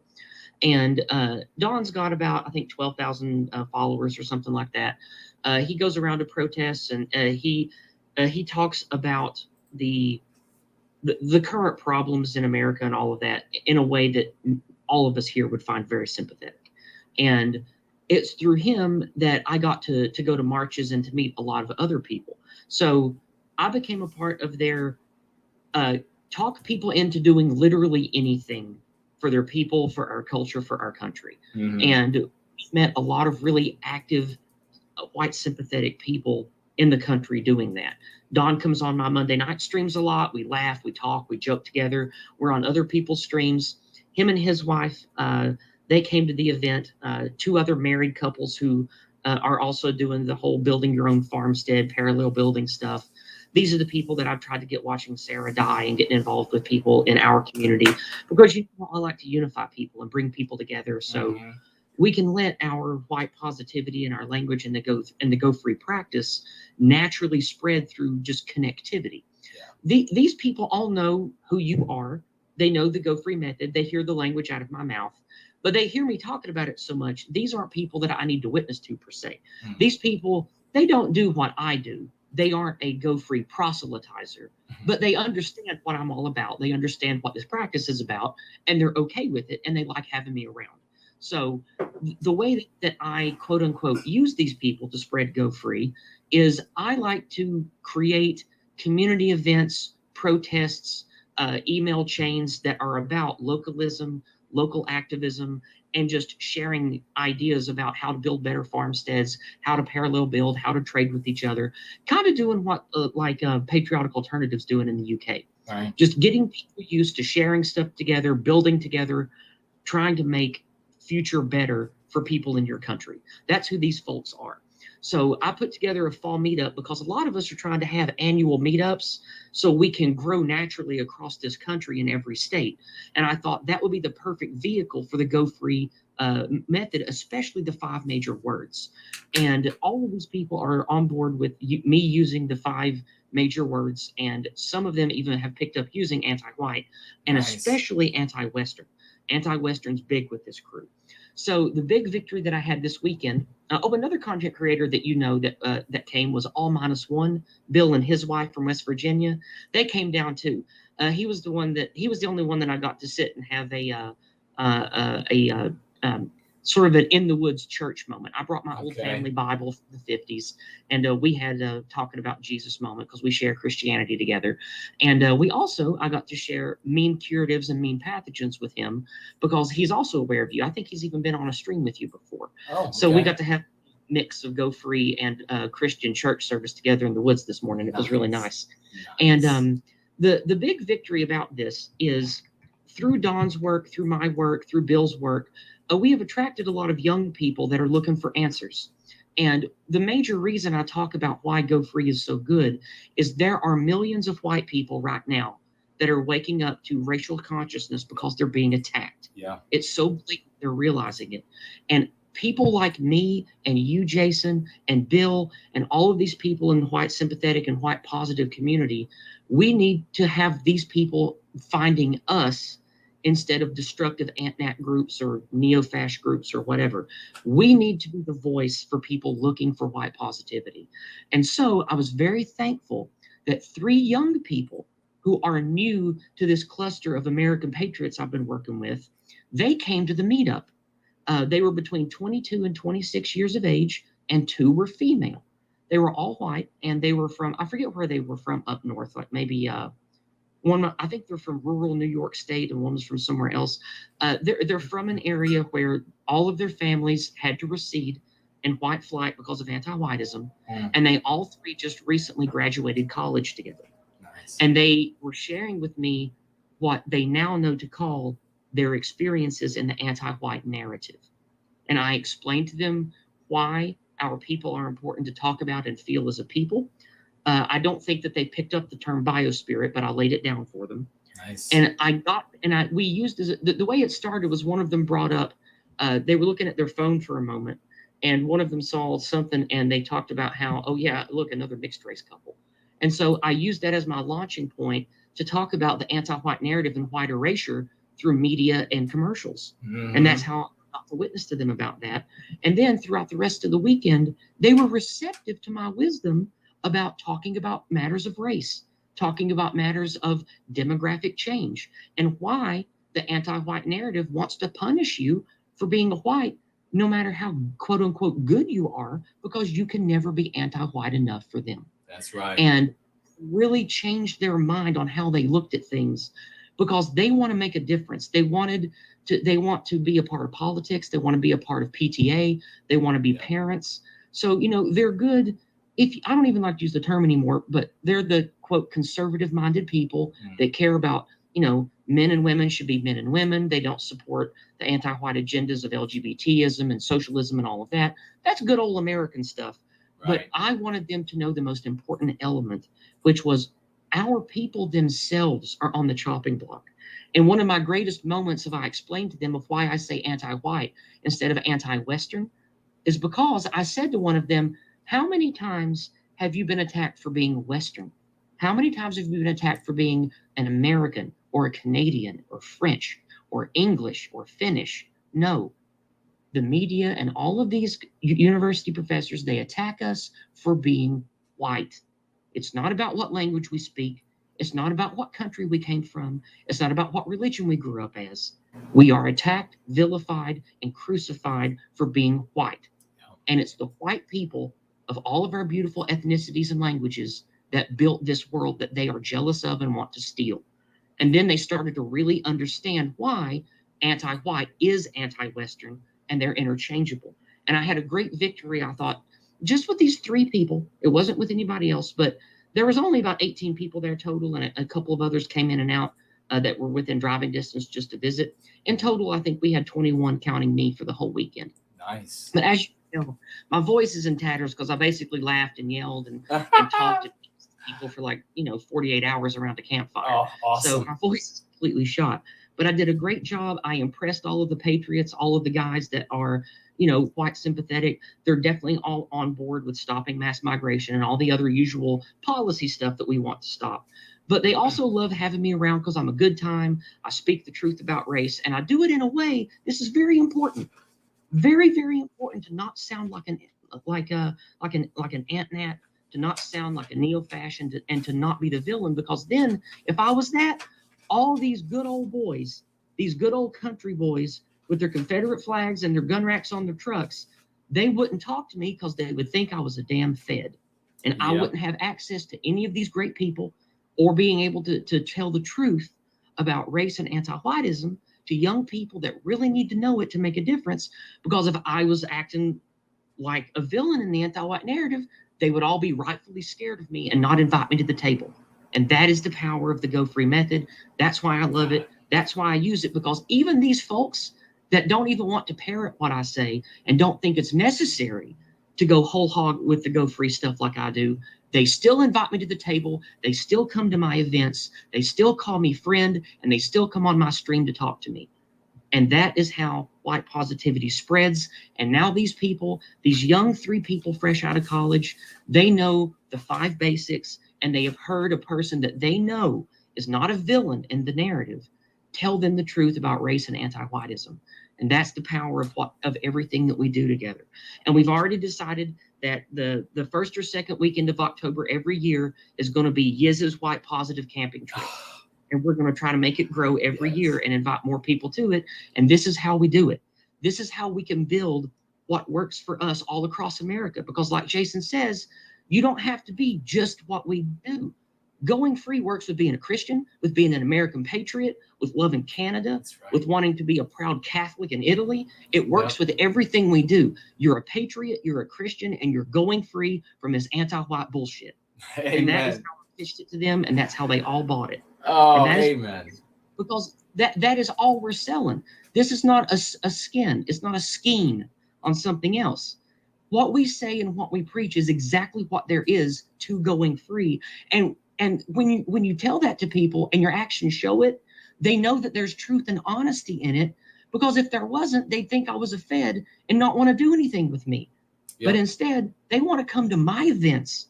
They want to come on my stream. They want to listen to what I have to say about anti-whiteism in the media. And that is the power of going free. And I had to come on here as soon as I could. And I'm thankful that my voice held up long enough to get out what I've done. God bless you, sister. Folks, somebody, please, several folks, clip out this gathering, everything Yiz said there, or you fit it into, 2 minutes on Twitter, and let's get that out there everywhere about this magnificent success and this magnificent hero. And Promethean Healing just brought up in the chat, Yiz the Unifier. Donald Kent and Nullis of American Zarathustra, they came up with that white positive label for me. They wanted to call me Yiz the Unifier for honestly and truthfully bringing people together across different factions under the banner of white well-being. Amen I think to that. I think that's a good title for me. So do I. Yiz the Unifier. I love it. I love it. And that's what I tried to do this weekend, because I don't pretend to be something I'm not. And I don't act like what I have to share is anything shameful or that needs to be hidden in the closet like Aunt Nat garbage. Yes. I'm open and I'm proud, and I talk about race and I talk about people. I say, it's like, isn't it unfair how these H-1B and H-2B visas, they want to just give away the work opportunities that your kids are supposed to have for going to school here? That's anti-white as hell, isn't it? And they're like, yeah, of course it is. And I'm like, well, don't be afraid to call it anti-white, because we all see it. We all know it. And nobody should be that. That's immoral. Being anti-white is immoral. Just like we shouldn't be anti-black. That's just as immoral. And they're all like, yeah, of course, hell yeah, man. And see, that's all there is to the Go Free method. That's all there is in the book. There's no hidden pretext that says you have to ascribe to some Aunt Nat garbage. You have to hate a particular kind of people, because our people are fair. We love fairness and what's righteous. And these Christian good old boys, they like that too. Amen. And when you tell them that, they hear the truth in it. And so you stick with the Go Free method, you're going to have people listening to what you say, and that's how we're going to win and take back our damn countries. God, amen to that. Amen to Yiz the Unifier, folks. Let's get a big round of emojis, raucous emojis for Yiz. God bless you, sister. Thank you for everything you just said. Thank you for everything that you were doing. You are amazing. Jared George called you a force of nature. Absolutely the case. He was right. If you would like to, maybe one day in the future, have me on for a TAP episode, and I'll talk to you about how I planned the event and how I built the connections that led to me having the event, and how we can try to propagate this and get more of us doing it in America. Let's do it. We'll make it happen. Okay, sounds great. And I'll remind you all, remember, there's still about $85 left of Slots' donation match for tonight. So get in while the getting's good. I dropped a sawbuck on it earlier. I don't know if you saw or not. I did. Yeah, we read it. You were working That with must your. be while I was futzing around with old Skype here. Yeah, exactly. Well, we figured it out, and we'll keep figuring it out. All righty. Well, I love you for all you've done for me and Oh. how much you've empowered me to make a difference, brother. And I'm going to pay it forward until I just can't no more. Amen to that. Love you too, sister. Thank you so All right. much. And I love everybody in this community. You've really turned my life around. Thank you very much. Oh, thank you. So Promethean hails to you, sister. Promethean Hills, brother. I'll talk to you soon. All right, bye-bye. Wow, folks, that was epic. It just doesn't get any better than that, does it? I mean, talk about when you heard in her passion, in her voice, where she was, she's talking about how, and she said it better than I can, that going free reaches people where they are. That's how I designed it. That's how it's meant to work. The other endeavors have to transform people where they are. They have to make them into something else. That can never work. That can never work except in Hollywood. This works, and Yiz is a living, breathing testament to the massive Mr. V. So many wonderful people. A biospirit of the West, whose heart is so big. He writes his final line in that letter. I was also so very happy to hear you mention you are dating someone, ! Best wishes to you both for great happiness. Promethean hails.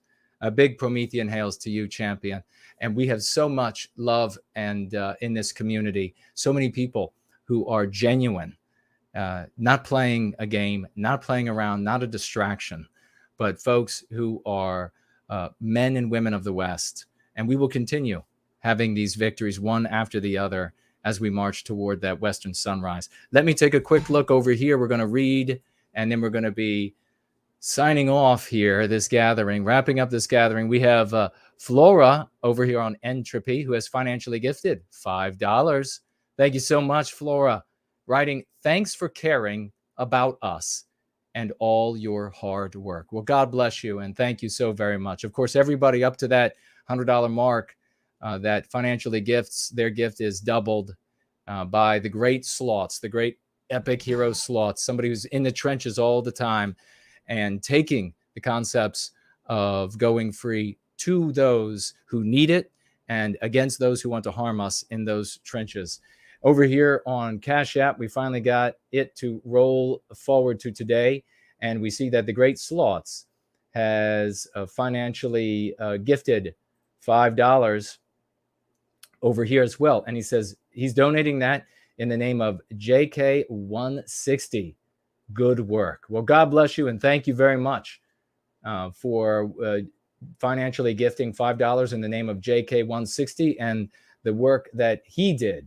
And thank you to JK160 for that good work. Thank you for noticing that, Slots, as well. Slots, again, with a $10 financial gift. He writes here, you're matched, Yiz. So he sent in that financial gift to match Yiz, just as he said he would right after she financially gifted. Then we have over here as well, Bryce getting in with a $4 financial gift. Thank you so much, good brother.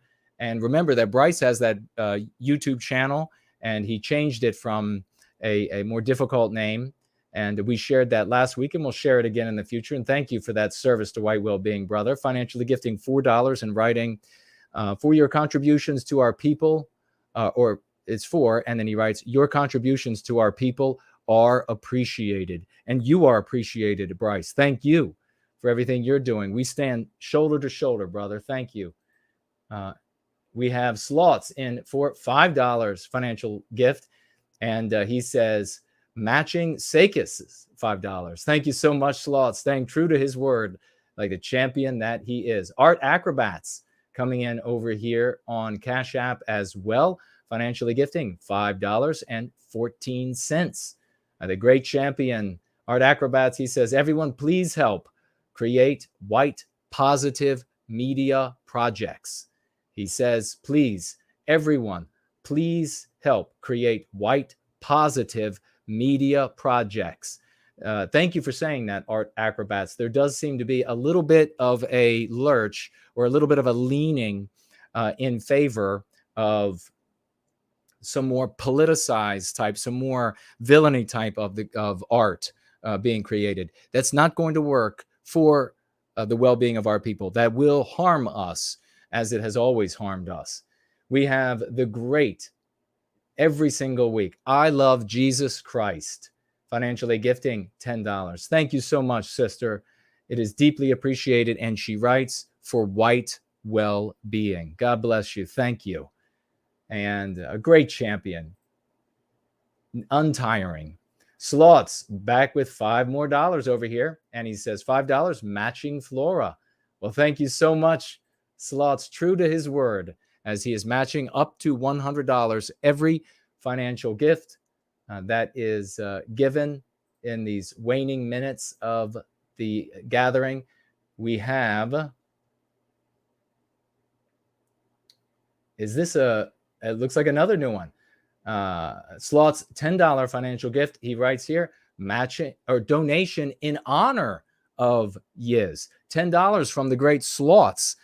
This is a donation in honor of Yiz. Well, thank you so much for recognizing her and her contributions, her enthusiasm, her testimonials that she gives. Wasn't that magnificent as she was speaking there, talking about all that she has done just these past couple of days and how intelligently she goes about the process of getting the concepts of going free to people where they are, so that they can then pick it up and take it with them out into the world, the curative contagion that will enable us to recapture our destiny. Thank you for recognizing her for that great work. And a big salute to Slots. Thank you, brother. And of course, a big salute to everybody who's financially gifted, especially Biospirit of the West, brother. Thank you so very much. $2,000 from Biospirit of the West. We have Slots back again, $18 financial gift. And he says, matching Bryce and Michael. Matching Bryce. And thank you, brother and Michael. Thank you so much for that. $18 from Slots matching financial gifts. We have Brad C. financially gifting here. And the great champion here, like I Love Jesus Christ, and so many of you, week after week, a true champion coming through with a $20 financial gift. Thank you, brother. And he has with it 3 white heart emojis. God bless you, Brad C. Another one of our great heroes. $20 financial gift. We're making it happen before you know it, ladies and gentlemen. The world is getting transformed right before our eyes. Let me turn around to here. I think we have a couple that have come on Entropy. And we have, okay, so this is Michael financially gifting $14. Thank you so very much, Michael. And he writes here, hail Jason, hail the gods, hail our folk. Had to get in on that match. Hail Sloths, indeed. Hail Sloths, indeed. Thank you so much, Michael, for doing that. Jumping in with $14. Now I know where Michael came from. I was wondering, where the heck who's Michael? Sloth says lost it, but apparently he wasn't. He was ahead of me, which he often is. Thank you so much. Piers Taylor getting in with a $5 financial gift and writing $5 pay up, Sloths, and then a laughing emoji face with the tears coming out. Thank you so much, Piers Taylor, for your contributions. You've been here for a long time in service to White Wellbeing. A great champion. Wow, get out your raucous emojis, ladies and gentlemen. We might have reached the $100 limit that Slots had agreed to match to, because Zero Talent financially gifting $50 this gathering. God bless you, champion. My brain is exhausted. Nothing witty tonight, he writes. Great to hear, Yiz. Let's go free. Brother, your brain is not exhausted. I don't know about witty to write, but you knew exactly when to pop out that 50 and make the most of it. God bless you, brother. That is magnificent. Zero Talent, folks. How many times have you heard me say that name? He is a real hero in service to white well-being. Let's see. Piers Taylor back again, $5 more. Thank you so much, brother. Jason, I often introduce the concept of the anti-white narrative as a form of, quote, political correctness. I don't hear you use the term political correctness. Do you consider it part of the anti-white narrative? I do indeed. It is a meme pathogen, political correctness, politically correct, because it is meant to make us incorrect. You are correct if you are anti-white, and by way of that meme pathogen in the anti-white narrative, and therefore, ipso facto, those who disagree are incorrect. People will use, as we talked about, the terrible tools that people use inside the anti-white narrative, and one of those tools is levity of various types, sarcasm, irony. They'll say, "Oh, well, I'm politically incorrect." Your subconscious brain hears incorrect. It tells you that you are wrong. It doesn't matter that consciously you can say that you're telling a joke or that you're actually right. Subconsciously, you feel wrong. And if you admit it, if you're being honest with yourself, you know that when you say that, you really feel wrong. When you go away from the conversation, you feel like you've been the bad guy. You feel like you are in the immoral position.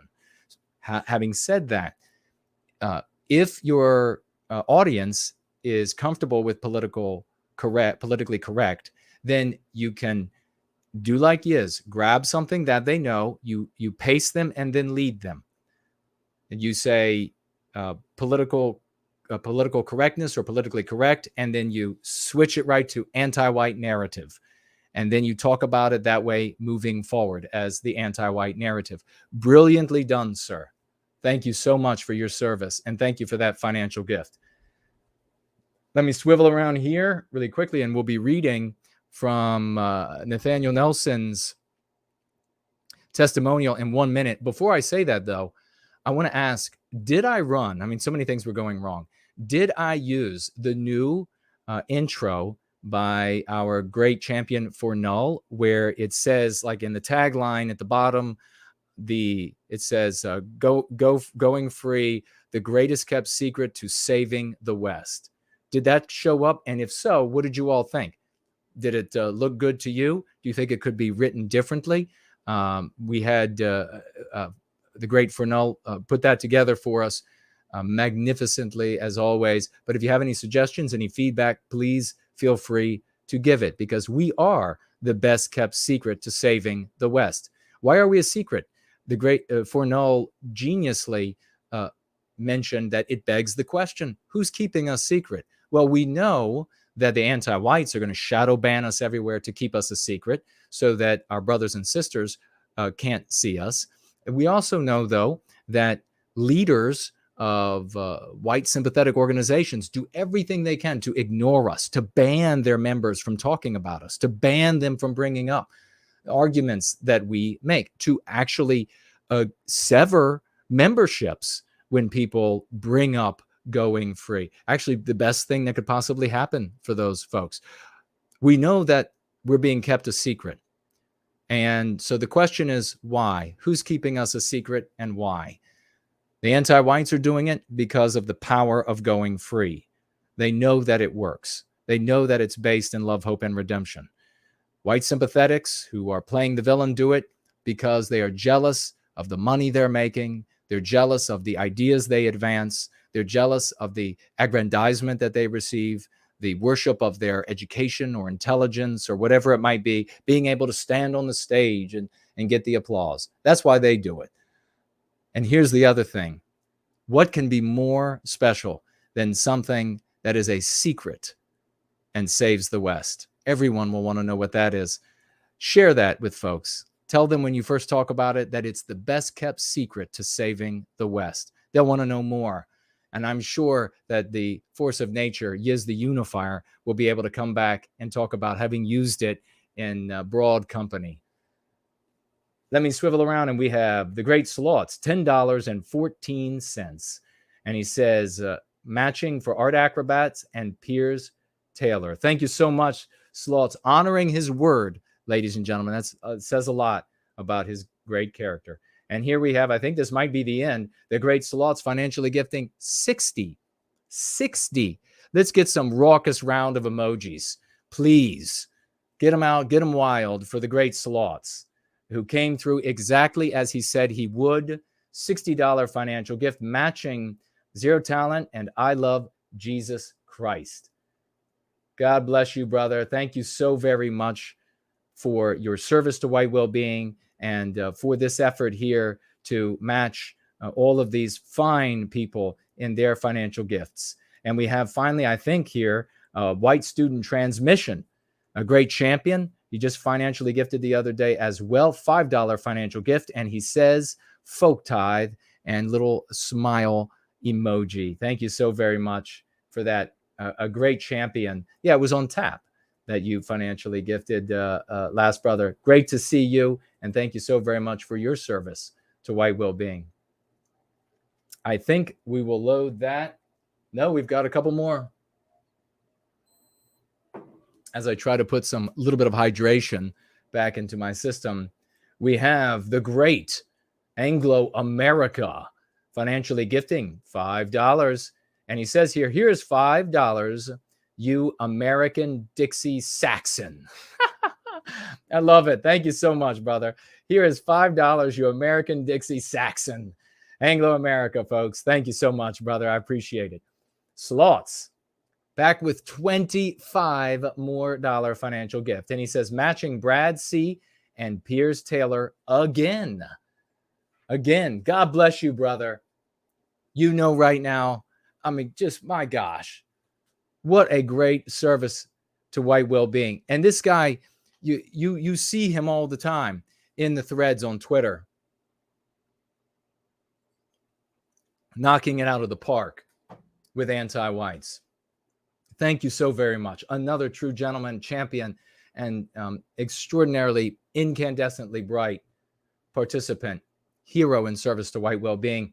And back one more time, the great sloths, ladies and gentlemen, $1. And he says here, matched over $100. He writes, let's go free. One more salute from me, brother. Thank you so much. What a champion. Let everybody know. Let everybody know in all of these other groups and spheres. Let them know. Don't badger their leaders, though, remember, but let them know that we have the real self-starters. We have the actual geniuses. We have the creatives. We have the industrious. We have the brave. We have the lovers. We have the communicators. We have the poets. We have the songwriters. We have hold of tomorrow.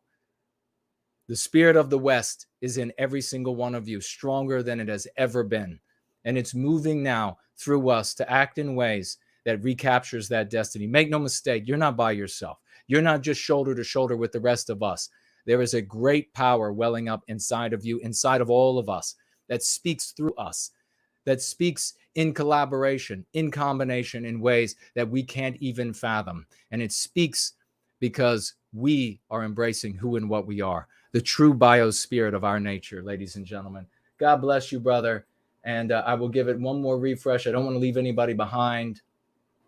Looks like we're good there. I'll turn around here. Looks like we are good here. And because Nathaniel's words are what is important coming next, I am going to leave this to Avatar. I asked when I was getting ready to head down to this trip, this conference, where I knew I would be speaking to a lot of different folks, giving them another opportunity to see the successes of going free, how it works, why it works, that it continues to work, that it's spreading to wonderful people like you all. I asked you all during a gathering if some would be willing to share some testimonials for these people to be able to read so that I could share these things while down there. And several of you stepped up, and I will be getting to all of those in today, of course, with Nathaniel's, and I think like comedies might have been one, so it'll be roll-ins or subsequent gatherings on Sundays. And I want to say thank you to everybody who stepped up to that challenge and wrote and spoke, therefore, eloquently to these people who needed to hear what you had to say. And now I will end the gathering by reading Nathaniel Nelson, the great champion, ladies and gentlemen, in service to White Wellbeing, from him, his testimonial. And then I will be seeing you all again, if not before PWR on Wednesday, then certainly by then for all of you who will show up there. Nathaniel writes, you asked for testimony, Jason. Attest I shall. The desires inside a person are curious things. As children, we have bold visions of who we are and what we can accomplish in this life. An astronaut bravely exploring the deepest researches of the unknown. A doctor bringing comfort and hope to the suffering masses. A stoic guardian and defender of their civilization, maintaining the beauty and order lovingly cultivated, freely gifted from predecessor to posterity. These are not uncommon things to hear from the mouths of children when asked precisely what it is one wants to be. They are telling. The motivation is pure. These desires are founded in innocence, a desire to be righteous, stalwart, just, to spread cheer and happiness and goodwill. Every child dreams of becoming a hero. As life wears on, often these dreams become tempered by the cloying realities of existence and adult life. We realize that to succeed in the very task of our survival, such fancies must often go to the wayside of corporeal demands. So it goes for many. So many of us have lost that youthful fancy throughout our lives, not thinking that we are great men or women capable of moving or shaking the world around us. We are humble people, working class, common salt of the earth folk from every country on earth, who, for so many years, kept our heads down, trying to carve out our niches, live in comfort, and rear our children. We are not alone in this way of life. It's the human condition to believe survival is good enough. Where we are alone is that the world has been arrayed against us. With malice and spite, the bonds of our people were dissolved. Honeyed words promise prestige and plunder to vicious zealots willing to raise their swords against us. The fruits of our harvests they claim we did not produce. They say our ideals must be torn down from their pedestals. Everywhere we look, we are spat upon, vilified, and castigated. We are told we must be erased to atone for acts that none alive ever committed. We must give up all that we built, all that we love, our own flesh and blood and lives. The duplicitous claim that for the good of all we must be trampled into the dust is sounded from pulpit and podium. The only supplication that will suffice is our complete destruction. We were all just regular people once, living our lives in quiet anonymity until we were cast as devils and we were presented with a choice: accept our destruction wholesale or recapture our destiny. I imagine that most here have never fancied themselves as people who can move and shake the world. As the light of youth faded and the cynicism of old age set in, I myself cast aside such childish fancies. I forgot the life-affirming spirit that flowed through my veins. It screamed at me every day to stop the slow march onwards to inevitable demise until I couldn't ignore it anymore. By dumb luck or providence divine, I found the makings of heroism. What is heroism? Heroism is regular people who have found their life-affirming spirit once more. We heard the call and we answered it. We heed our duty simply because it is right. We bring hope to the despondents, guidance to the lost, and love to the forsaken. We are steadfast in the defense of our people, while others clutch their skirts and cry incredulously at every new offense. We are the solemn vanguard keeping vigil as the siege rages on around us into the dead hours of the night, driving back the wicked horde that threatens to crush through the gate, praying, fighting, suffering to see the sun break in all its majesty once more on the horizon. This day, I solemnly declare, it is rising in the West. For the West and we made it so. To think, just yesterday, we were once common men. Where some may see a plumber or a store clerk, I know better.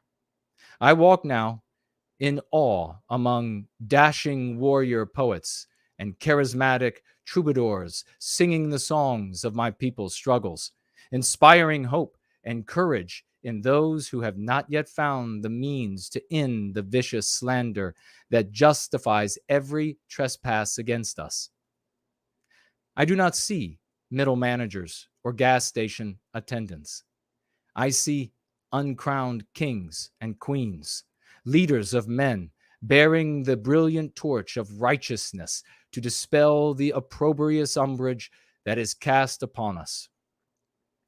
I see loving mothers and valiant fathers raising up not only their own children, but an entire nation, all destined to be the next paragons of Western virtue. I have never been more honored than when I stand beside these humble folk and count them not just as my people, but as my friends. And to my friends, I will always dedicate the works of my hands and what time God has had the wisdom to grant me on this beautiful green earth. True to the West, I embrace self-sacrifice in hopes that multitudes of people I have never met and will never meet can be spared the suffering we all have endured. This is heroism. This is purpose. This is what affirms life. This is the love for our people that we have all been denied. The vivacious fires of youthful fancy burn bright again as I watch the spirit of the West awaken in us all. And I realize that those childish dreams were not dreams. They were our potentials, not yet channeled, suppressed and buried. And only now do we tap into them for the first time in our lives. The world shapes itself around us. The machine chokes on its own smoke and fire, unable to process the glut of destruction it seeks to consume. Life is once again affirmed, and the tender green shoots are rising up anew from beneath a harsh winter's melting snow. Everywhere you look, the people embrace our cry at the breaking of this brilliant dawn. We will yet live, and we will live well. Shrink not from your destiny. Rise up and take your place. My father once warned me to stay out of the gears. The machine most certainly existed to destroy me. Back then, I was soft, made from so much flesh and bone, and the beast that set itself against me was named Enigma. Now, my words and will are forged from steel, and I push them reflexively into the exposed and turning wheels of a pathetically predictable construct that can only heed the one singular purpose for which it was designed. To him I say, I'm sorry that I disobeyed you, but it's not for me that I do this. I have no choice. I have to do this. The Western spirit demands I see the needless injury brought against us end. It's for you, and it's for me, and it's for so many others just like us that I will do this. I will be the wrench. Go free. Ladies and gentlemen, I love you all. And in the words of Nathaniel Nelson, I will be the wrench. Go free.